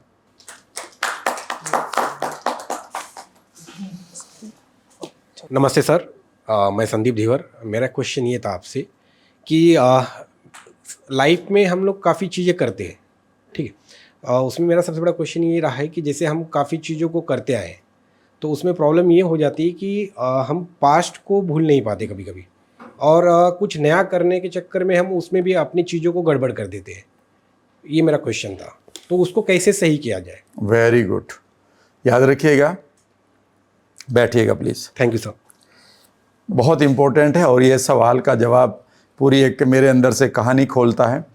देखिएगा, जब हम अपनी लाइफ में आगे बढ़ रहे होते हैं, जिस समय मैं खड़ा हूँ तो मैं कहूँगा जी मैं अपने प्रेजेंट में जी रहा हूँ, प्रेजेंट। लेकिन सही बात तो यह है कि मेरा नाम राम वर्मा है, ये प्रेजेंट से नहीं आया, ये पास्ट से आया है। मैं किस जाति में हूँ, पैदा हुआ हूँ, ये मेरे पास्ट से आया है। ठीक है ना। मेरे कितने डर हैं वो मेरे पास्ट से आ रहे हैं। मेरी क्या सनक है वो मेरी पास्ट से आ रही है। मेरी बिरादरी क्या है वो मेरे पास्ट से आ रही है, और उन्हीं लेकर मैं इस समय खड़ा हूँ। अगर मेरे जीवन के जितने भी लक्षण जो पास्ट से आ रहे हैं उन्हीं तो लेकर मैं आगे बढ़ रहा हूँ। मान लेते हैं मैं कल भी डरा हुआ था किसी चीज़ से और आज भी डरा हुआ हूँ, तो यही तो डर मेरा फ्यूचर बनाएगा। तो याद रखिएगा, जीवन में लोग प्रेजेंट नहीं जी रहे हैं। बहुत लोग कहते हैं मैं प्रेजेंट जी रहा हूँ, प्रेजेंट नहीं जीते हैं, आप अपने पास्ट को ही जीते हैं। ध्यान से सुनिएगा एक एक बात को, बहुत गहरी बात बता रहा हूँ। प्रेजेंट को अगर आप इंग्लिश में देखें PRESENT, तो प्रेजेंट का मीनिंग गिफ्ट भी होता है और वर्तमान भी होता है। लोग कहते हैं जी वर्तमान को गिफ्ट, प्रेजेंट को प्रेजेंट बना लो, गिफ्ट बना लो। इतना आसान नहीं है। क्या फेसबुक पर कहने वाले जो ज्ञानी लोग हैं वो लिखकर छोड़ देते हैं, उन्हें ये नहीं पता मैंने क्या लिखा या शेयर क्या किया। एनीवे, प्रेजेंट नहीं है अधिकांश लोगों के लिए, ये प्रीसेंट वर्ड है। प्रीसेंट वही स्पेलिंग है। परी मीन्स पहले से, सेंट मीन्स भेजा गया, यानी कि जो पास्ट में मेरे बिलीफ थे वही लेकर मैं आज खड़ा हूँ। पास्ट में जो मेरे गुस्सा था वही लेकर अब खड़ा हूँ। पास्ट में मेरी जो पहचान थी वही लेकर खड़ा हूँ। तो मैं वर्तमान को कहाँ जी रहा हूँ? और जब मैं मेरे पास सारी की सारी चीज़ें पास्ट की हैं तो मेरा भविष्य ही क्या है? भविष्य भी तो वही होगा। जब भी आदमी को ये नहीं समझ में आता है कि मैं कैसे चीज़ भविष्य को बदलूं, अगर मैं आपको यहाँ पर 3 वर्ड लूँ और तीनों को मैं हिंदी में रूपांतर करूँ तो पूरी दुनिया आपके सामने खुल जाएगी। इंग्लिश से निकल जाते हैं। भूतकाल, काल का भूत, समय का भूत, यानी कि समय की मेमोरी अगर आपके पास बेकार की पड़ी है तो ये वो भूत हैं जो है नहीं पर आपका पीछा नहीं छोड़ रहे हैं। ये भूत हो चुके हैं। कहते हैं ना, इसको भूत चिपट रहा है। हमारे वेस्टर्न यूपी में फिर किसी को बुलाया करते थे, उसका भूत उतराया करते थे, मारपीट हुआ करती थी रात भर, उसको कभी गोबर सुंगारे और कभी कुछ और, ठीक है ना, तो भूत उतारते थे। तो याद रखिएगा, भूतकाल में फंसे हुए लोग हैं, नंबर 1। नंबर 2, अगर आप अपने प्रेजेंट को रियली में गिफ्ट बनाना चाहते हैं, प्रेजेंट को प्रेजेंट बनाना चाहते हैं, तो एक चीज़ को ध्यान से सुनिएगा। हमारा एक वर्ड है भविष्य। ये भविष्य वर्ड नहीं है, संस्कृत में इसका नाम मीनिंग है भव ईस्ट। भव ईस्ट का मतलब है, भव के मीन्स घटित होना, ईस्ट मीन्स जो डिवाइन है, जो पॉजिटिव है। जिन पलों में आपके पास आने वाला समय आपके अनुसार घटित हो रहा होगा, वही तो भविष्य है। उसके अलावा तो सब पेन है ना भाई। आपने बड़े स्कूल में बच्चे को एडमिशन दिलवाया और उसने 0 कर दिया अगर, तो आपका पेन हो गया ना शुरू। और अगर उन्होंने बढ़िया काम कर दिया तो आप बड़े खुश हैं, यही भविष्य है। याद रखिएगा। अब सवाल उठता है कि हम कैसे जिएं। मैं आज आपको एक टेक्निक बताता हूं। अब एक वर्ड पर आइए जो हिंदी का है, वर्तमान। इसको वर्तमान बोलते हैं, लेकिन ये व्रत है। व्रत मीन्स, व्रत का मतलब होता है, भीष्म पिता ने एक व्रत लिया था, रेजोल्यूशन, ठीक है ना, एक कह सकते हैं कि एक प्रोमिस। आप एक प्रोमिस लीजिए, आप एक व्रत करिए, आज आप एक रेजोल्यूशन करिए कि मैं अपने पास्ट को तो रिपेयर करूंगा और भविष्य को प्रिपेयर करूंगा। 2 वर्ड ले लो आप। इस मोमेंट में मैं अपने पास्ट को तो रिपेयर करूंगा, जहां पर मेरे पास बहुत सारे एब्यूज पड़े हैं, बहुत सारे हादसे पड़े हैं, बहुत सारे बेकार के बिलीफ पड़े हैं, उनको तो मैं रिपेयर करूंगा नई टेक्निक्स के द्वारा। और अपने भविष्य को प्रिपेयर करूंगा कि मुझे क्या चाहिए और उसे करने के लिए मुझे क्या बनना है और क्या क्या करना है। मुझे क्या चाहिए, मुझे क्या बनना पड़ेगा, क्या करना होगा। मुझे क्या चाहिए, मुझे क्या बनना पड़ेगा, क्या करना पड़ेगा, ठीक है ना। जैसे ही आप इन पलों में जीते हैं और इसका मान करते हैं, इस व्रत का आप मान करते हैं, तो वही आपके लिए वर्तमान है। तो जीवन में अगर आप अपने वर्तमान को जी रहे हैं तो वो ये है कि आपके पास अगर कोई कांटे चुभे पड़े हैं पास्ट के, उनको निकालिए और अपने फ्यूचर को बेहतर बनाइए। एंड सडनली आप देखेंगे कि आप अपने पास्ट से पीछा छुड़ा चुके हैं और अपने भविष्य की तरफ जा रहे हैं। नहीं तो आप देखेंगे बहुत सारे लोगों को, आप कभी देखेगा, आप भी बैठ जाइएगा भले ही आज ही, और देखेगा कि तुम आगे बढ़ना चाह रहे हो, ऐसा लग रहा है पीछे से कोई खींच रहा है, पैरों में जैसे कांटे चुभ रहे हैं। कई बार लोग कहते हैं, राम सर ऐसा लग रहा है पकड़ रखा किसी ने मुझे, राम सर ऐसा लग रहा है मेरे पैरों में बेड़ियां पड़ी हैं, ऐसा लग रहा है किसी ने मेरे कंधे जकड़ लिए, उठ नहीं रहा है पैर मेरे आगे। ये रियलिटी है, ये इंटरनल रियलिटी तो आपकी एक्सटर्नल रियलिटी बनेगी भाई। पहले ये जो मकान है किसी के दिमाग में बना है, फिर ये बाहर बना है। और एक क्वेश्चन ये था सर कि जैसे हम करते तो पॉजिटिव है, मतलब काफ़ी चीज़ों को हम जब करने जाते हैं तो उन चीज़ों को हम करते एक अच्छे के लिए, बट वो कभी कभी ऐसा लग जाता है कि वो अपोजिट हो जाता है, सामने वाले के लिए उल्टा हो जाता है। ऐसा क्यों हो जाता है? देखिए, आपके हाथ में कर्म है, आपके हाथ में वो जो आउटकम है, वो जो रिजल्ट है, वो आपके हाथ में नहीं है। जो गीता का एक श्लोक है ना कि कर्म किए जाए फल की इच्छा मत करे इंसान, वो बिल्कुल गलत है। वो तो गाने वाले ने बनाकर हमें मीटर में लाना था, गाने को डाल दिया। इसका मीनिंग सिंपल ये है कि तुम अपना कर्म कर सकते हो, फल को तुम डिसाइड नहीं कर सकते हो। यद्यपि आपको आउटकम तय करना पड़ेगा कि भाई मैं यहाँ से गाड़ी लेकर निकल रहा हूँ और मुझे देहरादून जाना है, क्लियर है। पर आप देहरादून के लिए चल पड़े हो, चलना आपका कर्म है। लेकिन हो सकता है कि बीच रास्ते में ही आपको कह दिया जाएगा कि आज तो सब पूरा का पूरा हाईवे बंद है क्योंकि वहाँ रोड टूट चुकी है। वो आपके हाथ में नहीं है। मैं ट्रेन के आगे अपने आप को फेंक सकता हूँ, ये मेरे हाथ में है। ट्रेन मुझे कितना काटेगी ये मैं डिसाइड नहीं करूँगा, ठीक है ना। तो जीवन में याद रखिएगा, इसको स्वीकार करके चलिएगा। यहाँ पर वही वाली बात है कि अगर आपको मनचाहा रिजल्ट नहीं मिल रहा है तो यहाँ पर आप फ्रस्ट्रेटेड होंगे, आपको गुस्सा आएगा, ये बिल्कुल गलत है। आप पहले ही स्वीकार करिए कि मेरा अपना बेस्ट कहाँ कैसे होना चाहिए, वो मैं अपना बेस्ट दूंगा। और उसके बाद सारी चीज़ आपके हाथ में नहीं है, उसे आप स्वीकार करिए। लेकिन एक चीज़ मैं बता रहा हूँ, अगर आप इतने पॉजिटिव होंगे तो जो भी चीज़ आपके लिए हो रही है, तो एक सेंटेंस है ना कि अगर मन की हो जाए तो बहुत अच्छा, और अगर मन की ना हो तो हरिवंश राय बच्चन ने कहा बहुत अच्छा। तो उनके बेटे ने पूछा कि सर उसमें अच्छा क्या है? कहता फिर ऊपर वाले की इच्छा है। एक चाल कई बार हम चलते हैं अपनी शतरंज की लाइफ में और हम ये मानते हैं कि ये ऐसे ही होना चाहिए था, लेकिन एक चाल ऊपर वाला चलता है। ठीक है ना। मैं आज आपको एक कहानी सुनाता हूँ, सुनना चाहेंगे? फिर आपको कभी गुस्सा नहीं आएगा किसी भी इवेंट पर। वो ये है कि ये रियल कहानी है। एक लड़का अमेरिका में 24 साल का था, वो एक बाइक पर जा रहा है, गाने गा रहा है और बाइक को बढ़िया दौड़ा रहा है कि अचानक उसके सामने एक बड़ा ट्रक आ जाता है, मैक ट्रक। वो अपनी बाइक को प्रॉपरली काट नहीं पाता है और अचानक वो ट्रक के नीचे आ जाता है। जब वो ट्रक के नीचे आ जाता है, इतना ही नहीं, वो बेहोश हो जाता है और उसका टैंक भी फट जाता है। जब उसकी आंख खुलती है तो पता चला है कि वो तो अस्पताल में पड़ा है और वो 95% जल चुका है, 95%। 3 साल तक उसकी सर्जरी होती रहती है, प्लास्टिक सर्जरी, पूरी बॉडी की सर्जरी, स्किन की सर्जरी, ठीक है ना। वहाँ से वो बाहर आता है और उसने डिसाइड किया कि भाई अब मैं पायलट बनूंगा। और एक दिन वो अपना प्लेन उड़ा रहा है, सोर्टी मार रहा है, मीन सिंगल लेके चल रहा है अपने छोटे से प्लेन को, कि अचानक उसमें खराबी हो जाती है और वो टेक ऑफ नहीं कर पाता और वो सामने दीवार से लगता है उसका जाकर कॉकपिट, और उसकी हड्डी टूट जाती है, रीढ़ की हड्डी टूटने का मतलब है दोनों पैर बेकार। अब वो एक बार फिर अस्पताल में आ जाता है और 3 साल तक उसकी फिर सर्जरी होती रहती है, लेकिन उसको वो डॉक्टर्स खड़ा नहीं कर पाते। और एक दिन, अब वो 30 साल के करीब हो गया है, और एक दिन उसकी नर्स आती है जो उसको देखभाल कर रही थी 3 सालों से, और वो उसके लिए एक व्हील चेयर लेकर आती है और उससे कहती है, उसका नाम है मिशेल, मिशेल, कभी भी गूगल कर सकते हैं। वो कहती है कि मिशेल, हम तुम्हें जीवन में कभी खड़ा नहीं कर पाएंगे और आपको व्हील चेयर पर रहना होगा और आज आपको यहाँ से जाना होगा, आपको डिस्चार्ज किया जा रहा है, अब हम कुछ नहीं कर सकते।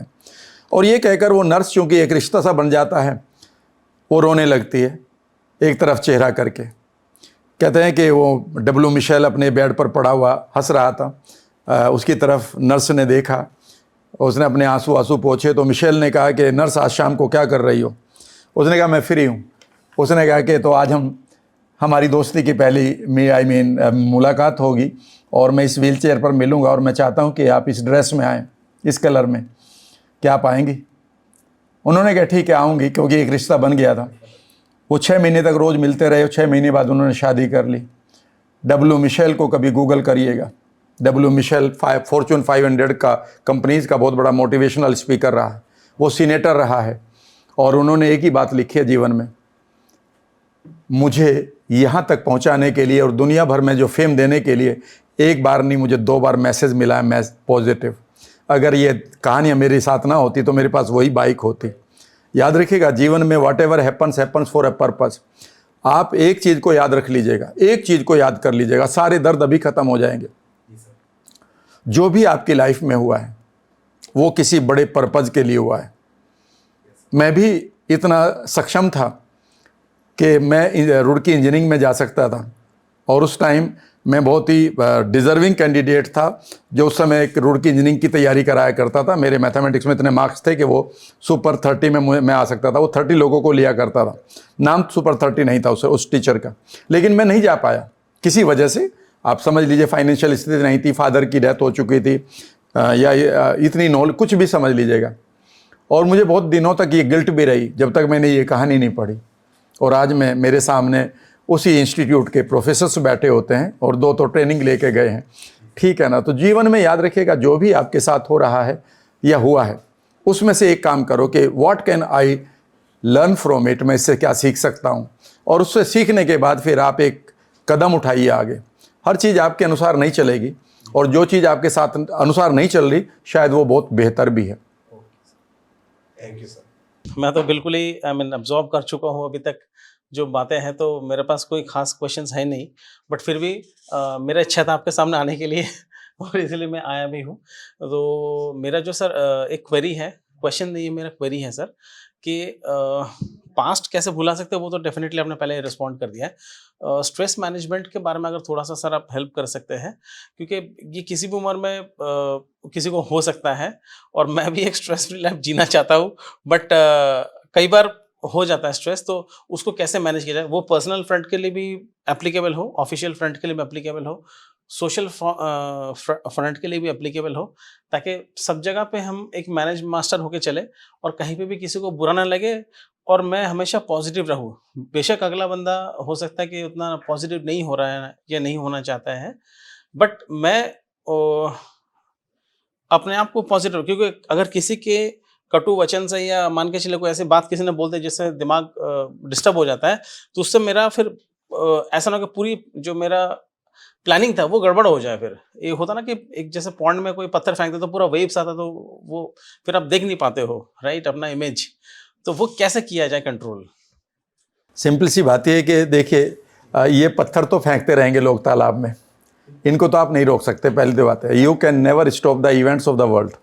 आप दुनिया की इवेंट्स को नहीं बदल सकते। ये तो आएंगी, सुनामी आएगी, अर्थक्वेक आएगा, आंधी आएंगी, लोग आपको बढ़िया बातें भी करेंगे, और लेकिन धीरे से पता चलेगा कि ये तो सबसे ख़राब बात करके चला गया मेरे लिए, ठीक है ना। और उस टाइम अगर हर चीज़ पर आप रेस्पॉन्ड कर रहे हैं तो यू आर जस्ट एक तरह से आप तो एक पत्ते की तरह हैं जो हर झोंके के अकॉर्डिंग या हवा के अनुसार आप इधर से उधर दौड़ते जा रहे हैं। किस दिन आपको लोगों ने अच्छा बोल दिया तो आप पीक पर चले गए या और जैसे ही खराब बोला तो आपको लग रहा है कि आज रात को नींद नहीं आएगी। तो इस तरह के अगर आपके पास पेंडुलम आप बन गए हैं तो ये इससे काम नहीं चलेगा जीवन में। आपने 2-3-4 सवालों को इससे एक साथ जोड़ा है। पहले है, ले लेते हैं स्ट्रेस, ठीक है ना। जब भी आपके पास स्ट्रेस आएगी, आपके पास रात को सोते हुए और सुबह जागते हुए आप 2 काम कर लें। उनको एम्पावरिंग क्वेश्चन है, क्योंकि NLP में जब मैं टेक्निक पढ़ाऊंगा तो वो यहाँ पर नहीं चल पाएगी। NLP की टेक्निक में हम डिफरेंटली तरीके से करते हैं, लेकिन अगर मैं आपको कॉन्शियसली या सभी को कह रहा हूँ तो आप 2 कामों को रेगुलर करें, और दोनों कामों को आप रेगुलर ऐसे करें कि मानो जैसे सुबह उठकर आप पानी पी लेते हैं या चेहरा धो लेते हैं, ब्रश कर लेते हैं, उतना ही है। ब्रश करते करते भी कर सकते हैं। पहला सवाल है कि मॉर्निंग एम्पावरिंग क्वेश्चन डेली पूछें। जैसे ही मैं सुबह उठता हूँ तो मैं हमेशा आँख खुलते ही अचानक एक ही मैं दिमाग के अंदर थॉट लेके आ जाता हूँ, और वो प्रैक्टिस करने से, क्योंकि मैं लिख रखा था कि मॉर्निंग क्वेश्चन एक ही होता है कि what am I thankful for today. आज मैं किस चीज़ के लिए धन्यवादित हो रहा हूँ, आशीर्वादित हो रहा हूँ।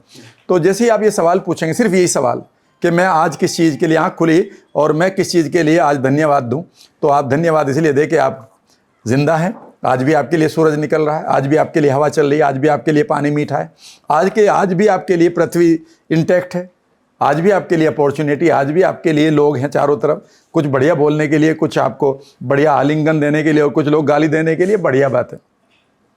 और शाम को जब आप सोएं, क्योंकि शाम को सोना उससे भी ज़्यादा इंपॉर्टेंट है, क्योंकि अगर आप स्ट्रेस में आकर सोए हैं तो रात भर आपका सबकॉन्शियस माइंड लास्ट थॉट को लेकर वो आपकी बॉडी को उसी पैटर्न में ले जाएगा जो आपके लिए नुकसानदायक हो सकता है।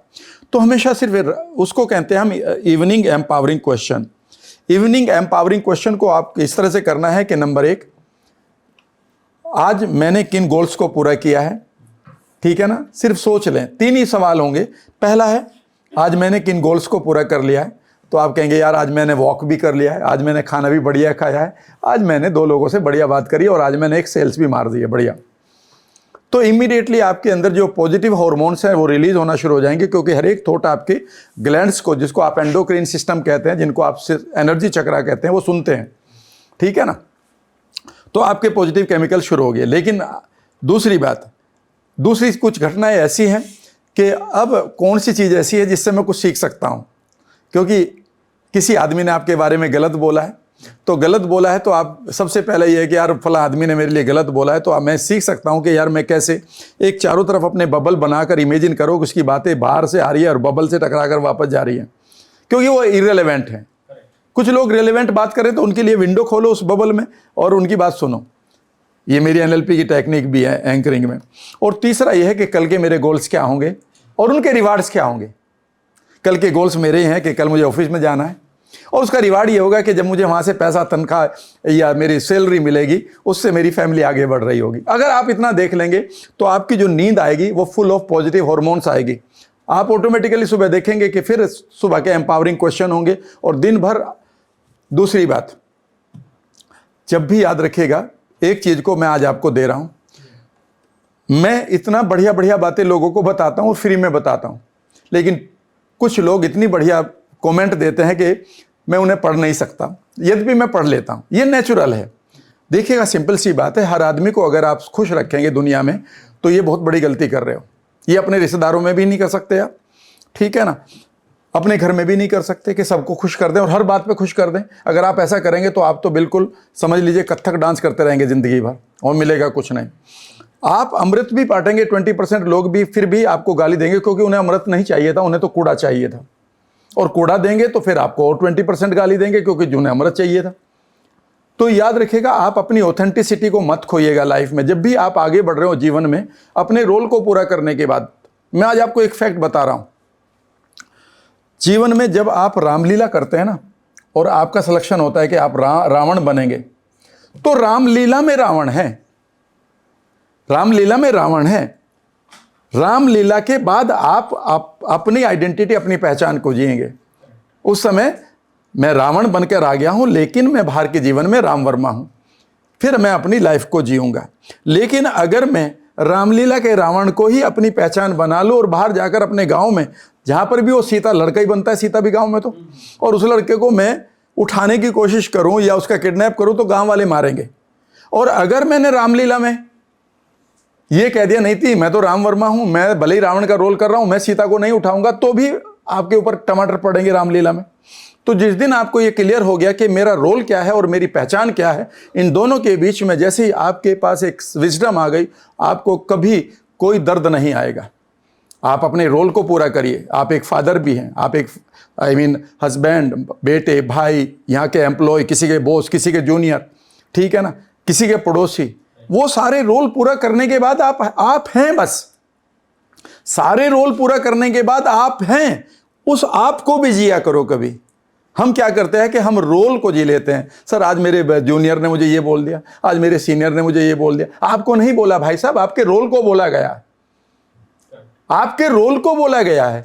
सर आपको किसी ने माला पहनाई, नहीं नहीं आपको नहीं पहनाई, सर आपके रोल को पहनाई गई। जिस दिन आप कुर्सी पे नहीं होंगे, आपको कोई पहचानेगा भी नहीं। तो जिस दिन आप डिटैच होकर अटैच हो रहे हैं, जिस दिन अलगाव को जीते हुए लगाव को जी रहे हैं, उस दिन ही तो मजा है जीवन का। और जिस दिन लगाव के साथ अलगाव को जी रहे हैं, जिस दिन आपके पास इतनी जानकारी हो जाए, मजा है। हर एक रोल को आप बढ़िया तरीके से जिएंगे। लेकिन रोल को जीने के बाद आपको चोला उतारना है। रामलीला अगले साल आएगी। अब सर मेरे क्वेश्चन है कि अपने आप को बेहतर कैसे बनाए हर दिन? Very true. हर दिन अपने आप को बेहतर बनाए और 1% बना लें तो आप एक साल में 37 गुना बेहतर हो सकते हैं। Do you know? 1% रोजाना बढ़ाएं तो एक साल में आप 37 गुना बेहतर हो सकते हैं। यानी कि आपकी तनख्वाह 37 गुना होगी, आपकी पर्सनालिटी, आपके फैन फॉलोइंग, आपका लक्ष्य 37% आपकी तरफ आ रहा होगा। इसको कैसे बनाएं?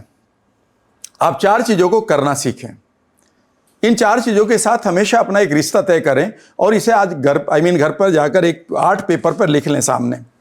जीवन में याद रखिएगा, आप बेहतर तब बनेंगे जब आपके पास एक मिशन होगा, आपके पास एक पर्पस होगा बेहतर बनने का। बेहतर बनने का पर्पस ढूंढने के लिए सबसे पहले आप अपने कारण को ढूंढें कि मैं क्यों बनना चाहता हूं बेहतर। ठीक है ना? आपके पास कारण है, हो सकता आपके पेरेंट्स हो सकते हैं, तो मुझे एक पेरेंट्स को अच्छी लाइफ देनी है। आप शादीशुदा हो सकते हैं या हो ना करना है, मैं अपनी पीढ़ी को बेहतर बनाना चाहता हूं, इसलिए। तो यानी कि आपके पास एक लक्ष्य होना चाहिए और लक्ष्य का बड़ा कारण होना चाहिए। तो लक्ष्य प्लस कारण, ये एक है। दूसरी बात, आप रोजाना अपनी पहचान को बदलें। मैं जीवन में पहचान के ऊपर घंटों तक बोल सकता हूं। जब तक मैं हमारी पहचान को हमारे समाज में 6 साल की उम्र तक मार दिया जाता है। कई बार आपसे A + A 2 + 2 = 4 नहीं लिखा गया और आपने गलती से 3 लिख दिया या 5 लिख दिया, या 2 को आपने अच्छा नहीं बनाया या A को अच्छा नहीं बनाया, तो टीचर ने कहा you are idiot, you are stupid. ठीक है ना? कई बार आपका एग्जाम अच्छा नहीं हुआ तो आप कह दिया आप तो 60%er हैं। ऊपर वाले ने, भगवान ने आपको 100%er बनाया था। छोटी छोटी गलतियों पर आपकी पहचान बदल दी जाती है। आपने घर पर पानी गिरा दिया, तुम एक अच्छे बच्चे नहीं हो। तुमने छोटे भाई बहन को थप्पड़ लगा दिया बचपन में, you are a bad boy, हो गया ना? फिर आपको रूल बनाए गए, ऐसा करोगे तो गुड बॉय है, ऐसे करोगे तो बैड बॉय है। तो फिर आप गुड बॉय बनने के लिए मैनिपुलेट करते हो चीज़ों को, और फिर आप देखते हो कि गुड बॉय कैसे बना जाता है। यहाँ फिर देखा जाता है कि गुड बॉय बनेगा कि टीचर ने कहा था होमवर्क क्यों नहीं किया, तो उसने रामू ने कह दिया मैम मेरे फादर बीमार थे इसलिए मैंने नहीं किया, और ओके ठीक है तुम्हें माफ़ किया। और तुम्हें पता है झूठ बोल रहा है, तो तुम्हें छोटे से बच्चे को पता चल गया कि झूठ बोलने से मुझे रिवार्ड मिलता है। और हमारी जो ऑथेंटिक सेल्फ इमेज है, हमारी पहचान है, वो 6 साल तक ख़त्म हो जाती है। ये बहुत बड़ी बात बता रहा हूँ आपको, कभी इसको प्रॉपरली समझाऊंगा। तो आप अपनी सेल्फ इमेज को बेहतर करें। जो आपको नाम दिए गए हैं, तुम ऐसे हो, तुम वैसे हो, उसके परे जाइए, ठीक है ना। अपनी पहचान को बेहतर करिए, जैसा मैं अभी पहचान के ऊपर बोल रहा था। I am not NLP trainer, I am not diabetic. मेरे पास बहुत सारी बीमारियां थी, जब मैंने NLP से ठीक किया उनको, ठीक है ना। उन बीमारियों को मैं पीछे छोड़कर आया हूँ, उन पहचान को पीछे छोड़कर आया हूँ। तीसरी चीज़ है, अगर आप बेहतर बनना चाहते हैं हर रोज़, तो एक तीसरा वर्ड लिखिएगा, उसका नाम है वैल्यूज़। मेरे लिए इंपॉर्टेंट क्या है? हर रोज़ आपके माइंड को जो डायरेक्शन देता है उसको हम इंटरनल कॉम्पैस कहते हैं। एक दिशा सूचक यंत्र होता है ना, जिससे हम देख लेते हैं ये पूरब है, ये पश्चिम है। याद रखिएगा, ये जो आपका दिशा सूचक यंत्र है वो आपकी वैल्यूज़ हैं, जिसको आप हिंदी में संस्कार कहते हैं। उन संस्कारों की थोड़ी देर के लिए अलग, उस वर्ड को अलग हटा देते हैं कि अच्छा बच्चा ही बना है, ये संस्कार है। पिताजी ने कहा कि झूठ मत बोलो, ये संस्कार, बिल्कुल वो ठीक है। लेकिन इसके अलावा भी आप और लीजिएगा, हर रोज़ आपको एक नए संस्कारों के साथ जीना होता है। मेरे लिए आज इंपॉर्टेंट क्या है? जब आप कहेंगे मेरे लिए इंपॉर्टेंट है कि मैं अपनी लंबी उम्र जीऊँ, तो अब ये तय होगा कि आप खाना कैसे खाएंगे। अगर आपके माइंड को यही नहीं पता है कि मुझे उम्र कितनी जीनी है, तो आप जंक फूड भी खा लेंगे। अगर आप ये कह रहे हैं कि मुझे एक फेमस लाइफ जीनी है, तो इमीडिएटली आपको अच्छे मेंटोर के साथ सुनना या अच्छी किताबें पढ़ना अच्छा लगेगा। जब आपको क्लियर हो गया कि मेरे लिए स्वस्थ रहना जरूरी है, तो आप जल्दी उठकर आप एक दौड़ भी लगा देंगे। अगर आपको यही नहीं पता मेरे लिए क्या इंपॉर्टेंट है, तो फिर आपका कोई भी किसी भी दिशा में आप जा रहे होंगे, और वो दिशा जरूरी नहीं कि आपकी राइट हो। ये तीसरी चीज़ है। और चौथी चीज़ है, आप अपनी सोच को बदलें रोजाना। बिलीफ, जिसको आप बिलीफ सिस्टम कहते हैं, ये बहुत बड़ी बात है। हमारे अंदर, माइंड के अंदर एक बिलीफ सिस्टम होता है। इसे जाली समझ लीजिएगा, फिल्टर समझ लीजिएगा। यूँ समझिए ये फिल्टर है, और इधर से मैं अगर ये ब्लैक कॉफ़ी इसके ऊपर डालूं, और फिल्टर में से मान लेते हैं कि यहाँ से मुझे अचानक रूह अफ़ज़ा मिलना लगे, या मुझे कोई शरबत मिलने लगे। डाली थी मैंने ब्लैक कॉफ़ी और मिल रहा मुझे शरबत, तो जब मैं इसमें कुछ भी डालूंगा तो शरबत ही मिलेगा मुझे। तो याद रखिएगा, ये बिलीफ सिस्टम हमारा बन चुका होता है, और ये बिलीफ सिस्टम हमारी दुनिया बनाती है। तुमसे ये नहीं हो गया, तुम ये नहीं कर सकते, पैसा बेकार की चीज़ है, तुमसे रिश्ते नहीं चलेंगे। और अचानक आपके बिलीफ बन जाते हैं कि यार आई एम नॉट ओके, मुझसे ये नहीं होगा, पैसा बेकार की चीज़ है, मैं आगे नहीं बढ़ सकता। और ये बिलीफ सिस्टम यहाँ पड़ गए, और अचानक आपको एक अपॉर्चुनिटी मिलती है बहुत बड़ी, और अचानक अपॉर्चुनिटी इस फिल्टर में आती है, और एकदम से वो कहती है ये तुमसे नहीं होगा, और आप रुक जाते हैं। याद रखिएगा, 99.9% लोग अपने बिलीफ्स के मारे हुए हैं, उनके पास बेकार के बिलीफ हैं। सर, बिलीफ को स्ट्रॉन्ग कैसे करें? बिलीफ को स्ट्रॉन्ग नहीं करना, बल्कि बिलीफ को ट्रांसफॉर्म करना है। और बिलीफ को ट्रांसफॉर्म करेंगे, आपका पर्पज़ क्या है लाइफ का? अगर मेरे लाइफ का पर्पज़ यह है कि मुझे लोगों की लाइफ में बेहतर बदलाव करना है और खूब पैसा भी कमाना है, ठीक है ना, तो मैं इस बिलीफ के साथ नहीं जी सकता हूं कि मैं एक अच्छा स्कॉलर नहीं बन सकता, मैं अच्छी किताब नहीं पढ़ सकता। मैं इस बिलीफ को छोड़ दूंगा, और ये मेरा पर्पज़ और ये मेरी पहचान और मेरे लिए क्या इंपॉर्टेंट है, ये तय करेगा कि मुझे कौन से विचार को रखना है। तो बिलीफ बेसिकली आपके विचार हैं। तो रोजाना एक काम करें कि आप हर वक्त विचारों की दुनिया में रहते हैं, तो आप देखें 4-5 एरियाज को। नंबर 1, आपका रिश्तों के प्रति क्या क्या बिलीफ सुन रखे हैं आपने, लोगों से क्या सुन रखा, रिश्ते चलते हैं नहीं, रिश्ते टूटते हैं। पैसे के बारे में लोगों ने आपको क्या क्या सुना रखा है। वो जरूरी नहीं कि आपके बिलीफ हो, लोगों ने दे रखे सारे बिलीफ आपको, और वो डीपली पढ़े हैं। फिर अपने देखो कि यार मेरे पास अपॉर्चुनिटी आती है, पर मैं रुक क्यों जाता हूँ। याद रखिएगा, या तो आपकी पहचान कमज़ोर है, या आपके लिए इंपॉर्टेंट नहीं है वो इवेंट, या आपका बिलीफ खराब है। ये नहीं पता चलेगा, लेकिन आपको ये देखना होगा आपकी सेहत के लिए क्या बिलीफ है। आप सब 99 पॉइंट नहीं, आप सबको ये बता रखा है कि ये बीमारी ठीक नहीं होती, कैंसर ठीक नहीं होता, दमादम के साथ जाता है, ऑटो इम्यून डिजीज ठीक नहीं होती, डायबिटीज़ ठीक नहीं होती, सब दे रखा ना हमको बिलीफ। याद रखिएगा, ये सिर्फ एक झूठे बिलीफ है। हर एक बीमारी को हजारों नहीं लाखों लोग ठीक कर चुके हैं, आप रिकॉर्ड देख लीजिएगा। लेकिन हम इन बिलीफ को लेकर रहते हैं, तैयार रहते हैं कि बस हम इन बिलीफ को जैसे इस तरह से ले लेते हैं, तो वही हमारी रियलिटी भी बनने लगती है। तो आप अपनी रियलिटी को खुद तय करिए। सर, जेलसी क्या होती है? मैं अगर आपसे पूछूं आपके पॉइंट ऑफ व्यू से। जलन, जेलसी। जी सर। सिंपल, ये कुछ भी नहीं है। आप अपनी पहचान को बहुत छोटा कर पाए हैं, आप अपनी सेल्फ इमेज को बहुत ही डिस्टोर्टेड करे बैठे हैं। जब भी आप दूसरे की ग्रोथ को देखकर ओवरवेल्म्ड यहाँ फील कर रहे हो और अच्छा फील नहीं कर रहे हो, तो जो आपकी फीलिंग है इसे आप जेलसी कह सकते हो। कई बार ये इस तरह से पेनफुल हो जाती है कि हम उस आदमी का नुकसान करना चाहते हैं, उसको रोकना चाहते हैं, जबकि हम ये भी कर सकते हैं कि हमें उसको स्वीकार करें और स्वीकार करके उसकी सेलिब्रेट करें उसकी विन को। याद रखिएगा, आम आदमी ये बहुत बड़ा नुकसान कर रहा है कि वो पहले से ही जेलस हो जाता है या जेलसी रखता है उन लोगों के लिए जैसा वो बनना चाहता है। आम आदमी चाहता है कि मेरे पास खूब पैसा हो, पर वो सबसे ज़्यादा पैसे वालों को ईर्ष्या करने लगता है। वो ये मानता है कि सारी कमियां जो है पैसे वालों में हैं। याद रखिएगा, या पैसे में है, कमी पैसे में नहीं है। पैसा तो एक माचिस की तरह है, उससे आप एक दीपक भी जला सकते हैं और उससे किसी का घर भी जला सकते हैं। पैसा तो पानी की तरह है, जी सर। उससे आप प्यास भी बुझा सकते हैं और अगर ज़्यादा है तो किसी का घर बाढ़ में भी बह सकता है। सवाल यह है कि पैसे को कोई कैसे यूज़ कर रहा है, ये उसकी पर्सनल वैल्यूज़ है, उसके पर्सनल व्यक्तिगत संस्कार हैं। उस पर आप पैसे को क्यों बीच में ला रहे हो? पैसे से तो धर्मशाला भी खुली है ना, पैसे से तो बहुत सारे वेलनेस सेंटर भी खुले हैं ना, पैसे से बहुत सारे स्कूल भी खुले हैं ना, जी सर। पैसे से बहुत अच्छे दवाइयों की कंपनी भी तो खुली है, पैसे से बहुत अच्छी कारें भी तो आ रही हैं, पैसे से मेरे लिए और आपके लिए अच्छे कपड़े भी तो आ रहे हैं, पैसे से एक अच्छा सेटअप भी तो बन रहा है। तो पैसे में कमी नहीं है। वो आदमी जो उसे यूज़ कर रहा है वो गलत या अच्छा हो सकता है, पर हम क्या करते हैं, हम बिलीव बना लेते हैं पैसे के प्रति। जब आप जेलसी की बात करते हैं तो आप अपनी सेल्फ इमेज को बड़ा करें और एक डिफरेंट पॉइंट ऑफ व्यू से देखें। डिफरेंट पॉइंट ऑफ व्यू से, हम एक ही पॉइंट ऑफ व्यू से देखते हैं कि ये मेरे से आगे बढ़ रहा है, बस हमने सोच लिया कि अब ये आगे बढ़ रहा है तो मैं आगे नहीं बढ़ पाऊंगा तो मैं इसको छोटा कर देता हूं। जबकि हमारा ये हो सकता है कि यार ये आगे बढ़ रहा है तो इसके पास कोई ना कोई पैटर्न है, मैं उन पैटर्न को स्टडी करता हूं और हो सकता है कि कल 2 पैटर्न आप उठाकर आप भी उतने ही बड़े हो जाएं।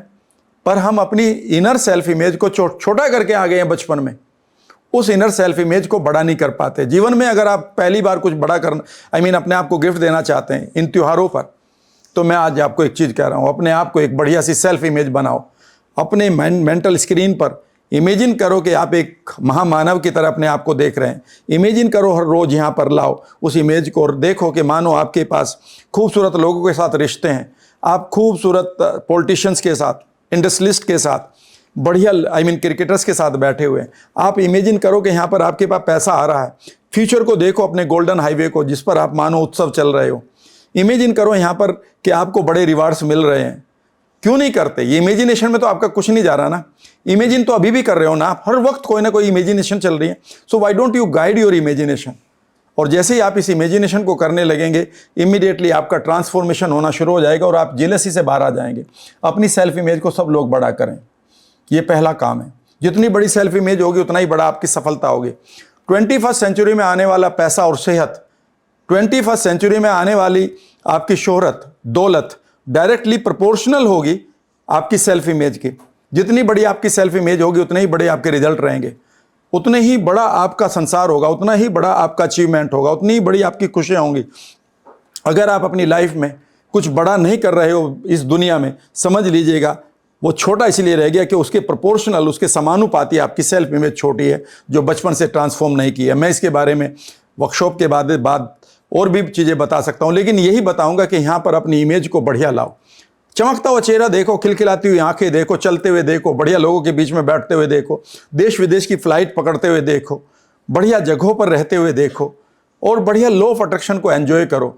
एंड रिमेंबर, कोई ना कोई मोमेंट ऐसा आएगा कि एक थॉट भी अगर आपके सबकॉन्शियस ने पकड़ लिया और रेटिकुलर एक्टिवेटिंग सिस्टम अचानक प्रभावित हो गया, तो क्या जाने कि बाहर निकलते ही आपको वो आदमी मिल जाए जो आपके इन गोल्स को पूरा करने में आपकी मदद करे। सर क्वेश्चन ऐसा था कि हम लोग अभी बचपन से लेके अभी तक हम देखते आ रहे हैं कि जो जितना बुरा है उतना ही अमीर होता है होते जा रहा है। My God. और दूसरा ये कि जैसे कि जो जितना ही नेगेटिव होता है वो उतना ही पैसे वाला होता है और जो जितना ही सीधा होता है उतना ही तकलीफ झेलता है। प्लस उसके साथ में ये होता है जो जितने ही पैसे वाला होता है उतना ही पैसे वाला होते जा रहा है और जो जितना गरीब हो वो और गरीब होते जा रहा है। तो ऐसा क्यों हो रहा है सर? Very true. पहली चीज जो आपने कहा, बैठिए, कि थैंक यू सर। जो जितना निगेटिव होगा ज़्यादा पैसे वाला होगा, ये बिल्कुल भी नहीं है। आप बहुत सारे ऐसे लोगों को देखेंगे जो जिन्होंने बहुत कुछ किया है और बहुत कुछ देश के में इसलिए किया है कि उनके पास पैसा था। फिर मैंने कहा है कि हम पर्टिकुलर को जनरलाइज करने लगते हैं। हम 10 चीज़ों को लेते हैं, 10 लोगों को लेते हैं और एक पूरा बिलीफ क्रिएट कर लेते हैं। ऐसा बिल्कुल भी नहीं है। पैसे में ना बुराई है ना अच्छाई है, वो एक न्यूट्रल एनर्जी है। ध्यान से सुनना, पानी में ना पॉजिटिव है ना नेगेटिव, वो एक न्यूट्रल एनर्जी है। लेकिन मैं एक बात बताता हूँ, अगर आप ये मानते हैं कि पैसे वाले ही बुराई लाते हैं तो आप ज़रा शाम हो चुकी है, देखिएगा आप जाकर किसी किसी ऐसी कॉलोनी में जहाँ पर गरीबी है और उनमें शाम देखिएगा कैसे कट रही होगी। कितने लोग वहाँ पर भी शराब, ड्रग्स, मारपीट और बेकार की प्लान कर रहे होंगे। याद रखिएगा, सबसे बड़ा जो पाप है वो बीइंग पुअर है, सबसे बड़ा पाप। कभी भी याद रखिएगा, गरीब रहना कभी भी एक वर्चू या एक गुण नहीं है, या ये आपका राइट है। इससे ये जो आपको बिलीफ दिए गए हैं ये बिल्कुल गलत दिए गए हैं। दूसरा बिलीफ ये है कि भाई जितना पॉजिटिव होगा उतना गरीब होगा, बिल्कुल नहीं। वह भी उसका माइंड सेट है। पॉजिटिव होना और गरीब होना ये दोनों अलग अलग बात हो सकती है, क्योंकि उसने हो सकता है कि पैसे के लिए अपने लक्ष्य ही नहीं बनाए हों, वह बहुत पॉजिटिव है, लेकिन उसने अपने आप को रेस्पॉन्सिबल सिटीजन ही ना माना हो। मैं आपको बताता हूँ, मेरी लाइफ में मेरा करियर बहुत बाद में शुरू हुआ है, लेकिन जैसे ही मैंने अपनी बीमारियों को हटाया 95-96 में NLP से, सबसे पहले काम मैंने क्या किया था, मैंने सोसाइटी के लिए एक स्कूल डेवलप किया। जब यहाँ से आप देहरादून जाते हैं तो मेरे स्कूल से होकर गुजरते हैं, 2000 बच्चे पढ़ते हैं वहाँ। लगातार 5 साल तक मेरे स्कूल ने गांव के स्कूल ने डिस्ट्रिक्ट क्रिकेट टूर्नामेंट जीता है। मेरे स्कूल का एक बच्चा पंजाब 11 किंग्स 11 में खेलता है, ठीक है ना। कई बच्चे वहाँ पर बड़े अच्छे मेडिकल में और नीट और MBBS वगैरह में गए हैं। माई saying two is very simple, अगर मेरे पास वो रिसोर्स ना होते तो क्या मैं उस काम को कर देता? नहीं करता ना। याद रखिएगा, ये आपके ऊपर है, उस पैसे को कैसे आप यूज़ कर रहे हैं। इस समय मैं और आप एक बार में भी बैठ सकते थे और बार में हम 30,000 रुपये की भी शराब पी सकते थे, लेकिन इस समय हम ये भी काम कर रहे हैं। और मैं ये भी नहीं कहूँगा कि मैं पैसा नहीं कमा रहा हूँ। पैसा क्यों नहीं कमाऊँगा? अगर पैसा नहीं कमाऊंगा तो मैं फिर कैसे बढ़िया जगह पर रहूँ? क्या मुझे रहने का शौक नहीं है? कई बार ऐसा लग गया कि नहीं तुम अगर अच्छे हो तो तुम्हें पैसा नहीं कमाना चाहिए। ये गलत बिलीफ देती है सोसाइटी के कुछ लोग। मैं ये कह रहा हूँ कि याद रखिएगा, राजा ही धरा को भोगता है। आपको जितने भी सुख सुविधाएं हैं वो क्यों नहीं देनी चाहिए आपको? किसने बताया ये आपको? वो सारे के सारे पुराने ज़माने के बिलीफ हो सकते हैं, ठीक है ना। ये रही आपकी बात। और आपने जो लास्ट सवाल पूछा है वो सवाल ये है कि अमीर और अमीर हो रहा है और गरीब हो रहा है। याद रखिएगा, इसका मतलब आपने मेरे सवाल का जवाब दे दिया है, क्योंकि अमीर के पास और अधिक अमीर बनने के लिए एक माइंड सेट है, माइंड का एक सेट है, सोच का एक सेट है। और गरीब के पास सर्वाइवल का सेट है, वो सिर्फ सर्वाइव करना चाहता है, वो रोजाना सर्वाइव भी कर लेता है। मैं आपको एक छोटी सी बात बताता हूँ। आप अपनी कॉलोनी के बाहर निकलेंगे जैसे ही, तो आपको वहाँ रिक्शा वाले मिलेंगे। सोचिएगा, वो रिक्शा वाला जब सुबह रिक्शा लेकर आता है, जो पुल करनी पड़ता है, उसको खींचनी पड़ती है, उसका क्या लक्ष्य होता है? सिर्फ 250 रुपये मुझे मिल जाए आज, भाई किसी तरह से 250 रुपये की दिहाड़ी मिल जाए। याद रखिएगा, उसके माइंड का सेट कितना पहुंच रहा है? सिर्फ 250 रुपये तक, ठीक है ना। वहीं पर दूसरा है, वो ओला चला रहा है, वो कहता है कि जी आज किसी तरह से 2500 रुपये टोटल आ जाएं, उसमें से मुझे भी 30% मिल जाए, ठीक है ना। वहीं एक और आदमी निकलता है आपकी कॉलोनी में से, वो कहता है जी मुझे आज 2.5 लाख कमाने हैं। और उसी शहर में जहाँ पर आप रहते हैं, हो सकता है कॉलोनी के दूसरे हिस्से में हो या शहर के वहीं पर एक आदमी भी वो कह रहा है कि आज किस तरह 2.5 लाख करोड़ कमाने हैं। याद रखिएगा, हर एक का गोल पूरा हो रहा है। सवाल ये है कि आपकी सोच कहाँ तक जा रही है। ये यूनिवर्स, याद रखिएगा, न्यूट्रल है। ये यूनिवर्स, ये ब्रह्मांड न्यूट्रल है। इस समय आप एक बैंक लूटने की भी बात कर सकते हैं और बैंक खोलने की भी। कॉन्सिक्वेंस आपके होंगे, यानी कि रिजल्ट, आपके परिणाम आपको भुगतने पड़ेंगे, लेकिन ये यूनिवर्स न्यूट्रल है। ये सबको समानता का अधिकार देता। बचपन में मैंने एक ही बात पढ़ी थी। मैं एक छोटी सी फैमिली से आया हूँ जहाँ पर कोई एजुकेशन का बहुत बड़ा मुझे बहुत फैसिलिटी नहीं मिली, ना अंग्रेजी आती थी, ना ही बहुत बड़े घर से मैं हूँ। एक छोटे से किसान के घर में पैदा हुआ हूँ, ठीक है ना। लेकिन मैंने एक बात को पढ़ा था बचपन में, जब मैं बहुत सारे परेशानियों से गुजर रहा था, that God plays no favourite. भगवान कभी किसी के साथ पक्षपात का गेम नहीं खेलता, वो सबको अपॉर्चुनिटी देता है। वो सूरज मेरे भी लिए भी वही निकलता है और अंबानीज के लिए भी, ठीक है ना। वो पानी मेरे लिए भी मीठा है, उसके लिए भी। हवा मेरे लिए भी बह रही है, उसके लिए। जिस दिन मेरे लिए हवा नहीं चलेगी, मैं मानूंगा कि मैं अनफॉर्चुनेट हूँ और अब मुझे किसी और आदमी के पास जाना चाहिए कि सर मेरे साथ ऐसा क्यों हो रहा। नहीं, आपके साथ बराबर है। सवाल यह है कि आप अपने न्यूरॉन्स को कितना खोलते हैं, अपनी ब्रेन सेल्स को कितना खोलते हैं। Sir, A very, very warm welcome to this absolutely wonderful, beautiful, and auspicious evening. And thank you so much, Chandan Mishra sir, to brings together so many nice people like Ram sir and our entire sales team. So, sir, मेरा question ये है आपसे कि प्रत्येक व्यक्ति के जीवन का एक अटूट सत्य, मतलब जितने भी पृथ्वी पर जीव जंतु मौजूद हैं, उनके जन्म से लेकर मृत्यु तय होती है सर, ठीक है, लेकिन जन्म से लेकर मृत्यु तक का जो सफर है, सुनहरा सफर है, उसके बीच जो भी विचारों का समावेश होता है, भावनाओं का समावेश होता है और संबंधों का समावेश होता है। संबंधों से मेरा तात्पर्य यहाँ पर ये है सर, बेटी का बाप से, पत्नी का पति से, बेटे का बाप से या माँ का बेटे से। कहना आसान है कि मोह माया है और इसको भुला दिया जाए, ठीक है, इसको झुठला दिया जाए, मतलब सब मोह माया है, सबको भुला दिया जाए, ये मृत्यु ही सत्य है, इसको स्वीकार किया जाए। पर सर, क्या ये आसान है?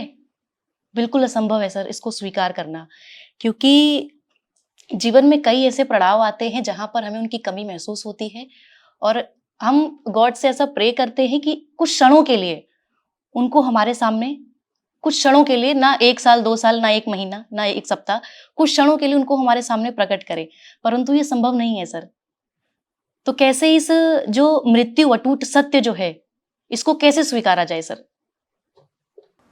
ये बहुत गहरा सवाल है और जब मैं इस पल को देखता हूँ तो मैं ये देखता हूँ कि ये मृत्यु नहीं है बल्कि मेरा एक लिबरेशन है। अंग्रेजी में इसे मैं क्वालिटी रिकवरी टाइम कहता हूँ। जैसा हम बड़े थोड़ी देर यहाँ पर आप मेहनत करते हैं, घर जाकर आप सोते हैं, तो आप क्यों सोते हैं? क्योंकि कल फिर आपको काम करना है, तो आपके लिए क्वालिटी रिकवरी टाइम होता है। The word is QRT। जब भी आप बीमार भी पड़ते हैं तो हमेशा डॉक्टर आपसे कहता है कि 4 दिन आराम कर लो और आप एकदम से फिर बॉडी को आप रिनोवेट कर लेते हैं। जब हम मृत्यु की बात करते हैं तो मैं इतना बड़ा ज्ञानी नहीं हूँ और ना ही स्पिरिचुअलिटी में मुझे वो ज्ञान है, और अगर ज्ञान भी है, यद्यपि मैं 1983 से स्पिरिचुअलिटी को या एक ज्ञान की प्रक्रिया को अनुभव करता हूँ, पर मैं यहाँ नहीं बताऊँगा क्योंकि मैं बहुत प्रैक्टिकल बात करता हूँ, ना ही मैं कोई थोपूँगा। मैं ये मानूँगा कि हमें जो मृत्यु भी आती है वो हमारे लिए एक परमानेंट क्वालिटी रिकवरी टाइम है, क्योंकि उसके बाद हमारी बॉडी काम भी नहीं करेगी, ना हमें जीने का कोई आनंद रहेगा। अभी भी जब मैं 65 साल की उम्र में जीता हूँ तो बहुत सारी कई बार खबरें आती हैं, यार वो तुम्हारे साथ एक सिंह साहब थे वो नहीं रहे, वो शर्मा जी थे वो भी नहीं रहे, और अचानक लगता है कि यार एक एक आदमी मानो लाइफ से जा रहा है। तो मेरे मेंटोर कहा करते थे, जब आपके दोस्त जाते हैं, जानने वाले जाते हैं, तो वो नहीं जाते अकेले, आपका ही पार्ट जाता है कोई ना कोई। और एक समय आता है कि आप ये कहते हैं यार मैं भी चलूँ, यहाँ करना क्या है, क्योंकि जो लोग अब बचे हैं उनके साथ आप रिलेट नहीं करते हैं, ठीक है ना। तो ये तो एक सत्य है, मैं तो इसको लेकर चल रहा हूँ। लेकिन जो जन्म आया है और जो मृत्यु आई है, ये तो सबका एक सत्य है।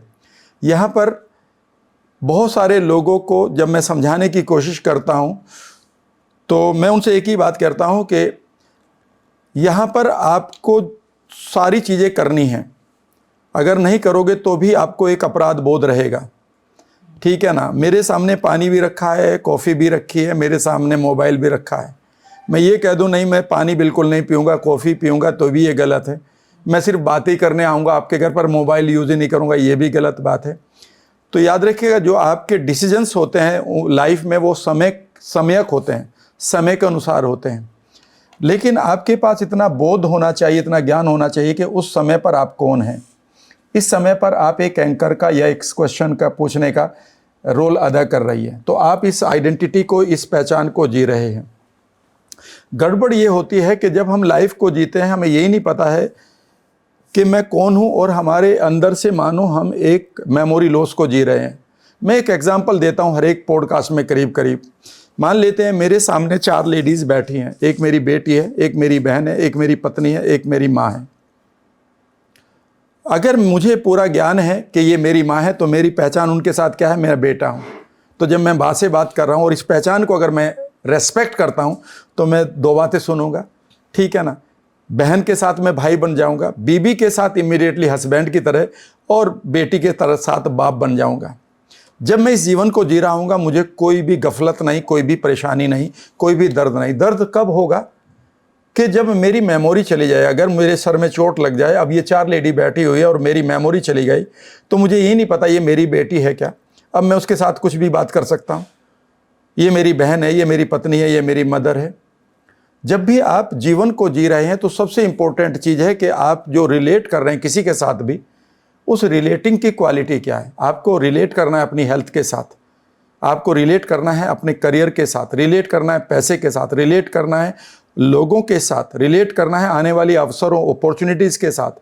लेकिन एट द सेम टाइम आपके पास इतना भी ज्ञान या इतनी भी आपके पास विजडम होनी चाहिए कि उस रिलेशनशिप में आप किसी भी पेन को पेन की तरह ना लें, बल्कि इवेंट की तरह लें। गड़बड़ ये हो रही है कि हम अपनी तरह से ही हमने डिसीजन ले रखे हैं कि ये इवेंट ऐसे चलेगी तो इसमें मैं खुश हो जाऊंगा, ये मेरी खुशी के पॉइंट ऑफ व्यू है। लेकिन अगर ऐसा नहीं हुआ तो मैं इसमें दुखी रहूंगा। तो सुख और दुख बेसिकली जीवन के वो बाहर नहीं है, वो आपने कैसे परसीव किया है, वो आपका है। उसी में जिस चीज़ को आप दुख कह रहे हैं वो किसी के लिए खुशी भी तो हो सकती है। तो ये तो सब आपका सब्जेक्टिव है, ठीक है ना।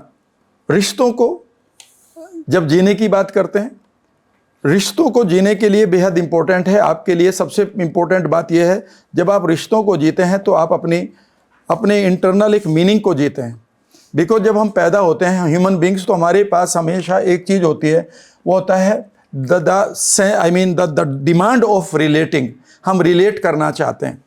ये पशुओं के साथ भी होती है। और जब हम जीते हैं तो हम 4 ह्यूमन नीड को पूरा करते हैं, और इन चारों ह्यूमन नीड में कई बार दुख भी आएंगे, सुख भी आएंगे। लेकिन अगर 2 स्पिरिचुअल नीड को पूरा कर लें तो फिर जीवन में आपके दुख और सुख नहीं आएंगे, बल्कि आप एक समता भाव से जिएंगे। अगर आप चाहें तो इन चारों नीड को समझने की कोशिश करें। जब आप जन्म लेकर बड़े होते हैं तो आप 4 ह्यूमन नीड को जीते हैं। ह्यूमन नीड्स हैं ये, एनिमल नीड नहीं है। एनिमल नीड एक है जो पहली है, बाकी 3 ह्यूमन नीड है। लेकिन अगर इन चारों नीड के लिए ही आप जी रहे हैं तो जीवन में आपको दुख भी मिलेंगे और सुख भी मिलेंगे उसी मोमेंट पर। लेकिन अगर आप इनके परे 2 नीड को जीना शुरू कर दें तो ना तो आपको मृत्यु का डर होगा, और ना ही किसी के क्रिटिसिज्म से आपको पेन आएगा, और ना ही किसी के गले लगाने से, आई लव यू कहने से आप बिना मतलब छत तोड़कर बाहर जाएंगे। यानी कि आप एक समता भाव में रहेंगे। 4 ह्यूमन नीड बताता हूँ। पहली मेरी और सभी की ह्यूमन नीड ये है कि हम हमेशा निश्चित होना चाहते हैं कि हमें दर्द ना मिले लाइफ में। आप यहाँ क्यों बैठे हैं? इसलिए आप यहाँ इस काम क्यों करते हैं? इसलिए करते हैं कि आपको तनख्वाह मिले, आपको सैलरी मिले, आपको पैसा मिले, जिससे आप अपने बच्चों को पढ़ाएं। क्यों पढ़ा रहे बच्चों को? क्योंकि आप ये चाहते हैं कि बच्चे पढ़कर सेट हो जाएं और वो अनपढ़ ना रहें, क्योंकि अनपढ़ में उनको पेन मिलेगा। अभी आप सर्दियाँ आ रही हैं, आप सब लोग ऊनी कपड़े खरीदेंगे। क्यों? क्योंकि आप सर्टेन होना चाहते हैं कि आपको विंटर का पेन ना मिले। Is that right? तो याद रखिएगा, पहली डिमांड हर एक ह्यूमन की होती है, वो जो पशुओं में भी होती है। एक चींटी को भी आप परेशान करते हैं तो वो जान बचाकर भागती है, क्योंकि वो भी इस वैल्यू को जीती है, इस संस्कार को जीती है कि मेरे लिए निश्चितता जरूरी है डर से या दर्द से बाहर जाने की। तो डर हमेशा याद रखिएगा, आपको दर्द से बाहर जाने के लिए कर्म करने पड़ेंगे, पहली चीज़ है। ये सब पशुओं में भी है। दूसरी चीज़ जो आदमी के साथ आती है वो है न्यूनेस। हम हमेशा एक नएपन को जीना चाहते हैं। हमें नए रिश्ते चाहिए, इसके बगैर आप नहीं जी सकते। हमें नए कपड़े चाहिए, हमें नए गोल्स चाहिए। सही बात तो यह है कि कई बार हमें नए पंगे चाहिए लाइफ में। हमें नए ब्रांड चाहिए, हमें नए रिश्ते चाहिए, हमें नए लोग चाहिए, हमें नए आइडियाज चाहिए।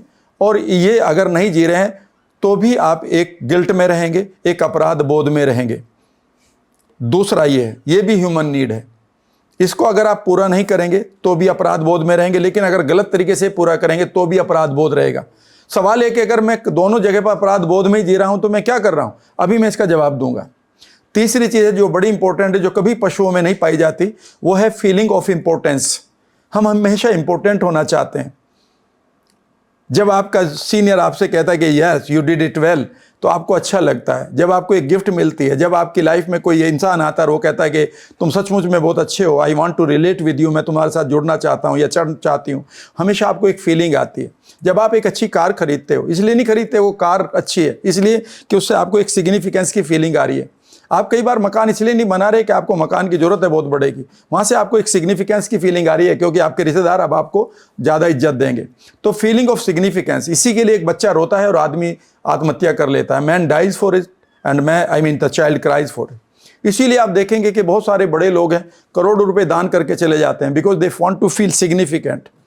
ये हमेशा है, लेकिन इसमें गड़बड़ ये होती है कि आप सिग्निफिकेंट कहीं किसी की हेल्प करके भी हो सकते हैं और किसी का गला काट कर भी हो सकते हैं।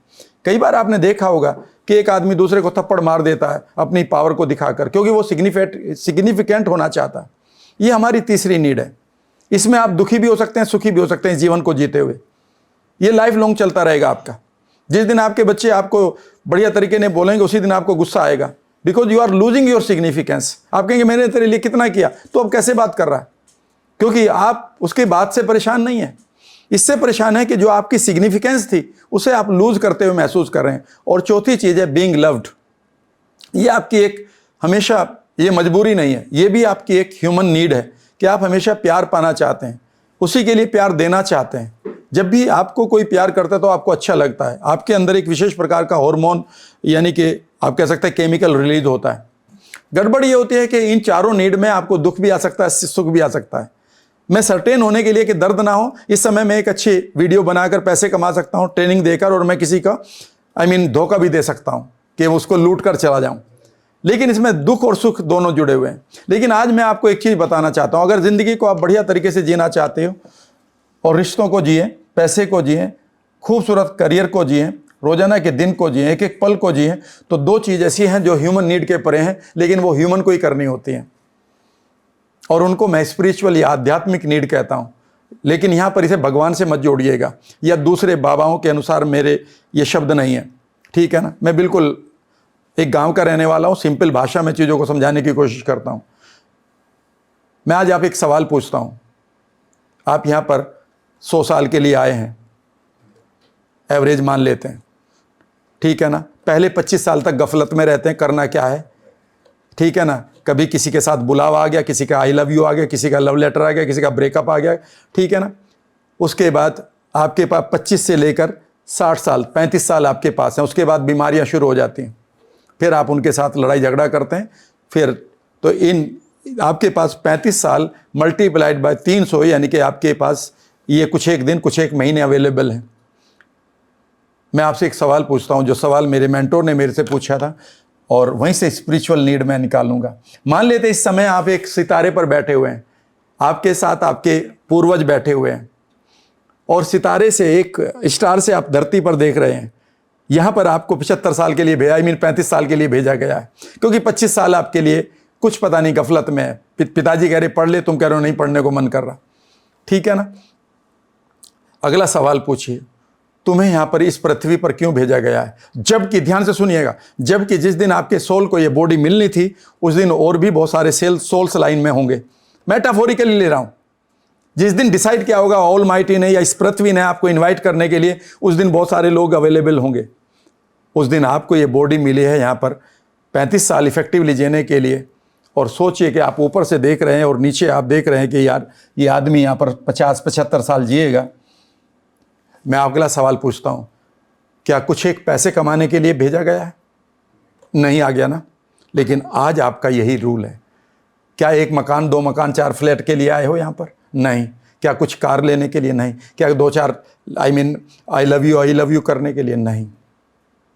याद रखिएगा, यहाँ पर जिस दिन आपने उस जगह पर बैठकर इस आदमी के पर्पज को ढूंढ लिया, उद्देश्य को ढूंढ लिया, उस दिन ना आपको डर लगेगा लोगों की बातों से और न मृत्यु से, ना ही आपको सिग्निफिकेंस की जरूरत पड़ेगी दुनिया के। और मैं बताता हूँ, लो आज आपको सभी अपने दर्शकों को भी सिर्फ 2 ही नीड हैं आपकी। वहाँ से देखते हुए आपकी 2 नीड को पूरा करिए और बाकी ह्यूमन नीड ऑटोमेटिकली पूरे हो जाएंगी, और वो भी पॉजिटिवली। पहली चीज़ आपको इसलिए भेजा गया है कि यहाँ पर आकर ग्रो करें। बड़े भाग्य मानुष तन पावा, बड़े भाग्य से मनुष्य का तन मिलता है। यहाँ पर आप सिर्फ देहिक देविक भौतिक तापा के लिए नहीं आए। देहिक देविक भौतिक तापा राम राज का हो ना व्यापा, है ना ये तुलसीदास की।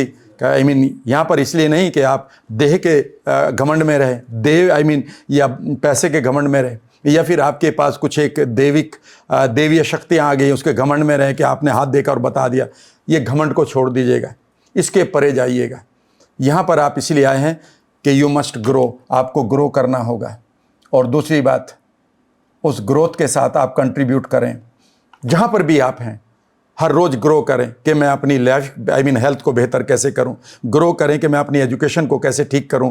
एक लाइन पढ़ एक paragraph is enough for you to read. एक अच्छी किताब का एक पैराग्राफ आपकी लाइफ को रोज़ाना बदल सकता है। यही आपका सवाल भी था। आप ग्रो करें अपने रिश्तों में, सिर्फ एक स्माइल दें लोगों को, एक बढ़िया सी जादू की झप्पी दें, उसका ख्याल रखें, उससे अनवांटेड बिना मतलब उसकी वैल्यू के अगेंस्ट को ज़्यादा ना डिमांड करें। हर आदमी के साथ बढ़िया तरीके से रिलेट करें, कोई गाली भी दे रहा तो आगे बढ़े, ठीक है ना। ग्रो करें आप अपनी खुशियों में, ग्रो करें आप अपनी क्रिएटिविटी में, ग्रो करें आप अपने बिजनेस में, और उसके बाद कंट्रीब्यूट करें। कंट्रीब्यूट का मतलब है जो भी आप, कंट्रीब्यूट का मतलब ये नहीं कि मैं पैसे दूं, मैं इस समय आपके साथ बात करके कंट्रीब्यूट कर रहा हूं। और जब आप ग्रो करते हुए कंट्रीब्यूट कर रहे होंगे, याद रखिएगा यही दुनिया का पहला और अंतिम आध्यात्मिक पर्पज़ या मिशन है। जैसे ही आप एक कंट्रीब्यूट करते हैं, जैसे ही आप एक ग्रोथ माइंडसेट रखते हैं, अब आपकी पहचान क्या होगी? I am a contributor, yes और no. I am a growth seeker, yes और नो। अब मैं इंपॉर्टेंट बना लेता हूँ। अब मेरे लिए वैल्यू क्या इंपॉर्टेंट है? अगर मैं एक कंट्रीब्यूटर हूँ तो मुझे पढ़ना भी अच्छा लगेगा, मुझे अच्छे कपड़े भी पहनना अच्छा लगेगा। मैं कंट्रीब्यूटर हूँ तो मैं आपके साथ भी जुड़ूंगा, आपके साथ भी जुड़ूंगा, आपके साथ भी जुड़ूंगा। मैं कंट्रीब्यूटर हूँ तो मैं आपके दर्द को समझूंगा, यानी कि मेरे अंदर एम्पैथी आएगी। मैं नार्सिसिस्ट नहीं बन सकता। अगर मैं कंट्रीब्यूट करूंगा तो मुझे कंट्रीब्यूशन के लिए पैसा भी चाहिए और अक्ल भी चाहिए, बुद्धि भी चाहिए, तो मुझे मेंटोर और किताबें ढूंढनी पड़ेंगी, यस और नो। और जब मैं उसे कंट्रीब्यूट कर रहा हूँगा तो मेरे अब आइडियाज़ होंगे कि यस यार कोई बात नहीं, आज एसी नहीं काम कर रहा है, कोई बात नहीं, चलते हैं ना। कई बार आप देखेंगे कि कुछ लोग ये कहेंगे नहीं आई वांट दिस कार, लेकिन एक कंट्रीब्यूटर, एक रतन टाटा जैसे आदमी को देखेगा, वो नैनो में ही बैठ के चले जाएंगे। उन्हें मतलब ही नहीं, नैनो की आज एसी भी नहीं चल रहा, कोई बात नहीं, बिकॉज उनका फोकस कहाँ है? कंट्रीब्यूशन पर। याद रखिएगा, जैसे ही आप कंट्रीब्यूट करते हैं तो आपके अंदर पहली ह्यूमन नीड पूरी होती है कि आप सर्टेन हो जाते हैं कि यार जो मेरे लिए ज़रूरतें हैं वो पूरी ज़रूर होंगी, क्योंकि आप कंट्रीब्यूट कर रहे हैं लोगों के साथ। आज मैं हज़ारों लोगों को ट्रेन कर रहा हूँ, हज़ारों लोगों को अपनी बात कह रहा हूँ, ठीक है ना। जब आप कंट्रीब्यूट करते हैं और ग्रो करते हैं तो आपके अंदर एक नयापन आता है हर रोज़। आप नई किताबें पढ़ते हैं, नए लोगों से मिलते हैं। तीसरी चीज़, जब आप कंट्रीब्यूट करते हैं, ग्रो करते हैं, तो आपके अंदर सिग्निफिकेंस की अपने आप पूरी हो जाती है। आपको ज़रूरत ही नहीं पड़ती कोई कहेगा यार तुम बहुत खूबसूरत लगते हो। अपने चेहरे को देखकर आप कहेंगे यार वाह तो बड़ा अच्छा लग रहा है, खुद ही अंदर से आवाज़ आती है, आपकी सेल्फ इमेज बढ़िया होती है। और चौथी चीज़, बीइंग लव्ड। याद रखिएगा, बाहर के लोग तो आज आई लव यू कहें और कल कह दें आई हेट यू, फिर क्या करोगे आप? लेकिन जब आप कंट्रीब्यूट करते हैं और ग्रो करते हैं रोज़ाना, आप रोज़ाना 1% बढ़ जाते हैं या आधा % बढ़ जाते हैं, इमीडिएटली आपके अंदर सेल्फ लव डेवलप होता है। आप कभी देखेंगे जितने भी लोग सेल्फ लव में रहते हैं या खुद को कंट्रीब्यूट या ग्रोथ के पैटर्न में रहते हैं, वो कभी भी रिस्क नहीं लेंगे। वो ये नहीं कि 150 की स्पीड से बाइक चला रहे, कोई ज़रूरत नहीं है। वो 2 बार देखते हैं गाड़ी सड़क पार करने से पहले। वो बिना कोई पंगा नहीं लेते किसी से। 2 बात किसी ने कह दी, याद रखिएगा। तो जीवन को बेहतर करने के लिए आप जन्म से मृत्यु के बीच में आप सिर्फ एक ही चीज़ को ढूंढिए कि मैं अपने ह्यूमन नीड को पूरी करूंगी, रिश्तों के भी, पैसे की, सेहत के, लेकिन उसके परे जो मेरा धागा होगा, इस माला के जो महीन धागा है जो किसी को नहीं दिखाई देगा, वो है मेरा पर्पस, ग्रोथ एंड कंट्रीब्यूशन। ठीक है सर, बहुत ही सटीक विचारों में आपने मेरे प्रश्नों का उत्तर दिया सर। बहुत बहुत धन्यवाद सर। तो यूनिक कर दिया सर आज तो आपने। मेरा सवाल sir, your people are so wonderful. Last एक सवाल है, मुझे लगता है कि और भी लोगों के सवाल होंगे। बचपन से एक ही सवाल मन में होता है कि एक परिवार है, परिवार में बहुत सारे लोग हैं और कुछ बच्चे हैं जिनका एजुकेशन सेम है, उसी घर में, उसी माहौल में, उसी गांव में, बट उसी में से कोई बच्चा बहुत आगे निकल जाता है अनएक्सपेक्टेड, और कुछ बच्चे ऐसे होते हैं जो स्ट्रगल कर रहे होते हैं सेम एजुकेशन में। इसका क्या इम्पैक्ट है सर? मतलब ऐसा क्यों होता है? एजुकेशन वही, घर वही, माँ बाप वही, माहौल वही, लेकिन एक बच्चा कोई अद्भुत या अलग निकल जाता है। देखिए, सिंपल सी एक चीज़ बताता हूँ, सेम नहीं होता। आप सिमिलर कह सकते हैं कि 2 बच्चों के लिए सिमिलर माहौल है, सेम तो नहीं है। एक बच्चा हो सकता है कि माँ की एक टोन को पॉजिटिवली ले रहा हो और दूसरा बच्चा उसी टोनैलिटी को, उन्हीं शब्दों को एक डर की तरह ले रहा हो। आपको ऑब्जेक्टिवली किसी को आप हैंडल नहीं कर सकते। यानी कि मैं ये नहीं कह सकता यहाँ पर 9 लोग बैठे हैं, 10 लोग बैठे हैं, 20 लोग बैठे हैं तो सबकी डाइट ये होनी चाहिए, ये ऑब्जेक्टिव हो गया। भैया सबकी लकीरें हाथ की अलग हैं, सबका जेनेटिक लेवल अलग है, सबका डीएनए का अलग है, सबका सोचने का तरीका अलग है, सबका परसेप्शन अलग है, सबका डिस्टोर्शन अलग है, सबका मेंटल डिलीशन अलग है, ठीक है ना। तो मैं कैसे कह सकता हूँ कि एक चीज़ सबके लिए ठीक हो जाएगी। याद रखिएगा, हमें एक एक इंडिविजुअल को ठीक करना होता है। हम गड़बड़ ये कर रहे हैं अपनी एजुकेशन सिस्टम में भी और परवरिश करने में भी, कि हमारा जिस तरह से हम एक डायलॉग देते हैं ना कि हमें जंगल बचाने हैं और पेड़ रोज काट रहे हैं। हमें समाज को बेहतर बनाना है, हमें समाज को बेहतर नहीं बनाना, एक एक आदमी को बेहतर बनाना पड़ेगा। जंगल नहीं बचाना होता, एक एक पेड़ की रखवाली करनी होती है। हो सकता है कि एक बच्चे को वही माहौल, जिस माहौल में को टीचर पढ़ा रही है, उस टीचर की टोनैलिटी एक बच्चे के लिए ठीक नहीं है। एक बच्चा अगर विजुअल बच्चा है तो उसको जितना तेज़ी से आप बोलोगे, ऊंची आवाज़ में बोलोगे, वो अच्छा लगेगा। लेकिन अगर आपका बच्चा काइनेस्थेटिक यानी कि फीलिंग वाला है, वो तो जैसी ऊंची आवाज़ आएगी डर जाएगा। एक बच्चा अगर काइनेस्थेटिक उसे धीरे धीरे आप बोल रहे हो तो उसे बहुत अच्छा लगेगा, डॉक्टर मनमोहन सिंह की आवाज़ में। लेकिन उसी जगह पर अगर कोई विजुअल बच्चा है वो बोर हो जाएगा। एक चीज़ को आपका बच्चा फियर में की तरह ले सकता है, वैसी चीज़ को दूसरा बच्चा एक अपॉर्चुनिटी की तरह ले सकता है। हमें एक एक इंडिविजुअल को देखना होगा। इसलिए ये सब चीज़ें, दूसरी बात है, जब हम बड़े होते हैं, मैंने ये देखा कि जो हमारे, अगर मैं अपने पास्ट को देखूं, आप सब लोग अपने पास्ट को देखें, चाइल्डहुड में जाएं और सडनली आप देखेंगे कि जिन लोगों से आप कई बार प्रभावित हुए हैं वो ज़रूरी नहीं कि बहुत अच्छे रहे हों दुनिया में, ठीक है ना। इसको हम लोकल मॉडल एक्सेलेंस कहते हैं। ये वर्ड कहीं और नहीं मिलेगा, ये मेरे और आपके बीच में है। लोकल मॉडल एक्सेलेंस यानी कि जब हम बचपन में की चीज़ों को देखते हैं तो हम देखते हैं कि किस आदमी को एक्सेलेंस मिल रही है, किस चीज़ों को, किस लोगों को, किन आदमियों को यहाँ पर रिवार्ड मिल रहा है, किन लोगों को ज़्यादा इज्जत मिल रही है। तो हम देखते हैं एक विलन है, फिर मूवी में विलन के पास एक बड़ा सा स्विमिंग पूल है, उसके पास बड़ी बड़ी गाड़ियाँ हैं, उसके पास गुंडे हैं और उसकी 5-7 गर्लफ्रेंड भी घूम रही है। वहीं पर हम देखते हैं कि एक हीरो है, ठीक है ना, और उसके पास कुछ नहीं है। तो यहाँ तक इतने, अगर यही माहौल सिर्फ इतना ही है तो फिर मेरा दिमाग क्या जाएगा, मुझे तो ये लाइफ चाहिए। अब बेसिकली हमारी सोसाइटी के रिवार्ड्स और पनिशमेंट के रूल गलत हैं। आज आप जिन बच्चों को, जो बच्चे स्कूल्स में बहुत अच्छा पढ़ रहे हैं, कई बार वो मुझसे कहते हैं कि सर मुझे तो अलग थलग कर दिया गया, मैं अपनी सोसाइटी उस ग्रुप में ही नहीं हूँ जिसमें सारे अच्छे लड़के लड़कियाँ हैं, और वो मुझे नर्ड कहते हैं। नर्ड का मतलब है किताबी कीड़ा, और मुझे तो डिस्कार्ड कर दिया। यानी कि जो अच्छा पढ़ने वाला बच्चा है उसको तो आपने पनिशमेंट दे दिया। एक समय था, अगर आप जाएं, अगर आप स्कूल में जाते थे, हम अपनी उम्र में जाते थे, जिस स्कूल में मैं पढ़ा हूं, तो वहां पर हम देखते थे यार इस साल का चैंपियन कौन बनेगा, यानी कि जो सभी स्पोर्ट्स में अच्छा कर रहा होगा। He used to become. आज टॉप किसने किया है? पहले 5 लड़के कौन है 8वीं क्लास में जिन्होंने टॉप किया, जो हमारे से आगे थे। तो हमारे पास रोल मॉडल अलग थे। जीवन में याद रखिएगा, अगर आप बच्चों को बेहतर बनाना चाहते हैं तो उनको रोल मॉडलिंग के ऊपर ध्यान देना होगा। वो याद रखिएगा देखकर जीते हैं, वो आपके लॉजिक से नहीं जीते। बच्चे के पास लॉजिक कहाँ होता है 10, 12, 14 साल तक? उसके बाद सिर्फ और सिर्फ मेमोरी होती है। जिन चीज़ों को वो देख रहा है वही उसकी रियलिटी है। वो लॉजिक नहीं लगाता। लॉजिक तो उसके पास 18 साल या 15 साल के बाद आता है। अभी वो सिर्फ जिन चीज़ों को देख रहा है, और वहाँ पर आप किन चीज़ों पर आप रिवार्ड दे रहे हैं। आप रिवार्ड और पनिशमेंट के रूल्स को बदलिए। जितने भी बच्चे बड़े होते हैं, जो भी पहचान आपकी बनती है वो सिर्फ रिवार्ड और पनिशमेंट से बनती है। किन चीज़ों पर आपको रिवार्ड मिला है? मान लेते हैं मुझे रिवार्ड मिल रहा है कि मैंने धीरे से इसकी चोरी की और मैंने मार्क्स अच्छे ले लिए और मैं 90% ले आया और मेरे पास एक स्लिप थी और मुझे अब रिवार्ड दिया जा रहा है। तो अब मैंने तय कर दिया है कि इस सोसाइटी में मुझे मैनिपुलेट करना है अपने आप को। इसलिए बच्चे ज़्यादातर मैनिपुलेटिव हो गए हैं। पेरेंट्स के साथ, टीचर्स के साथ तो खूब ही हो रहे हैं।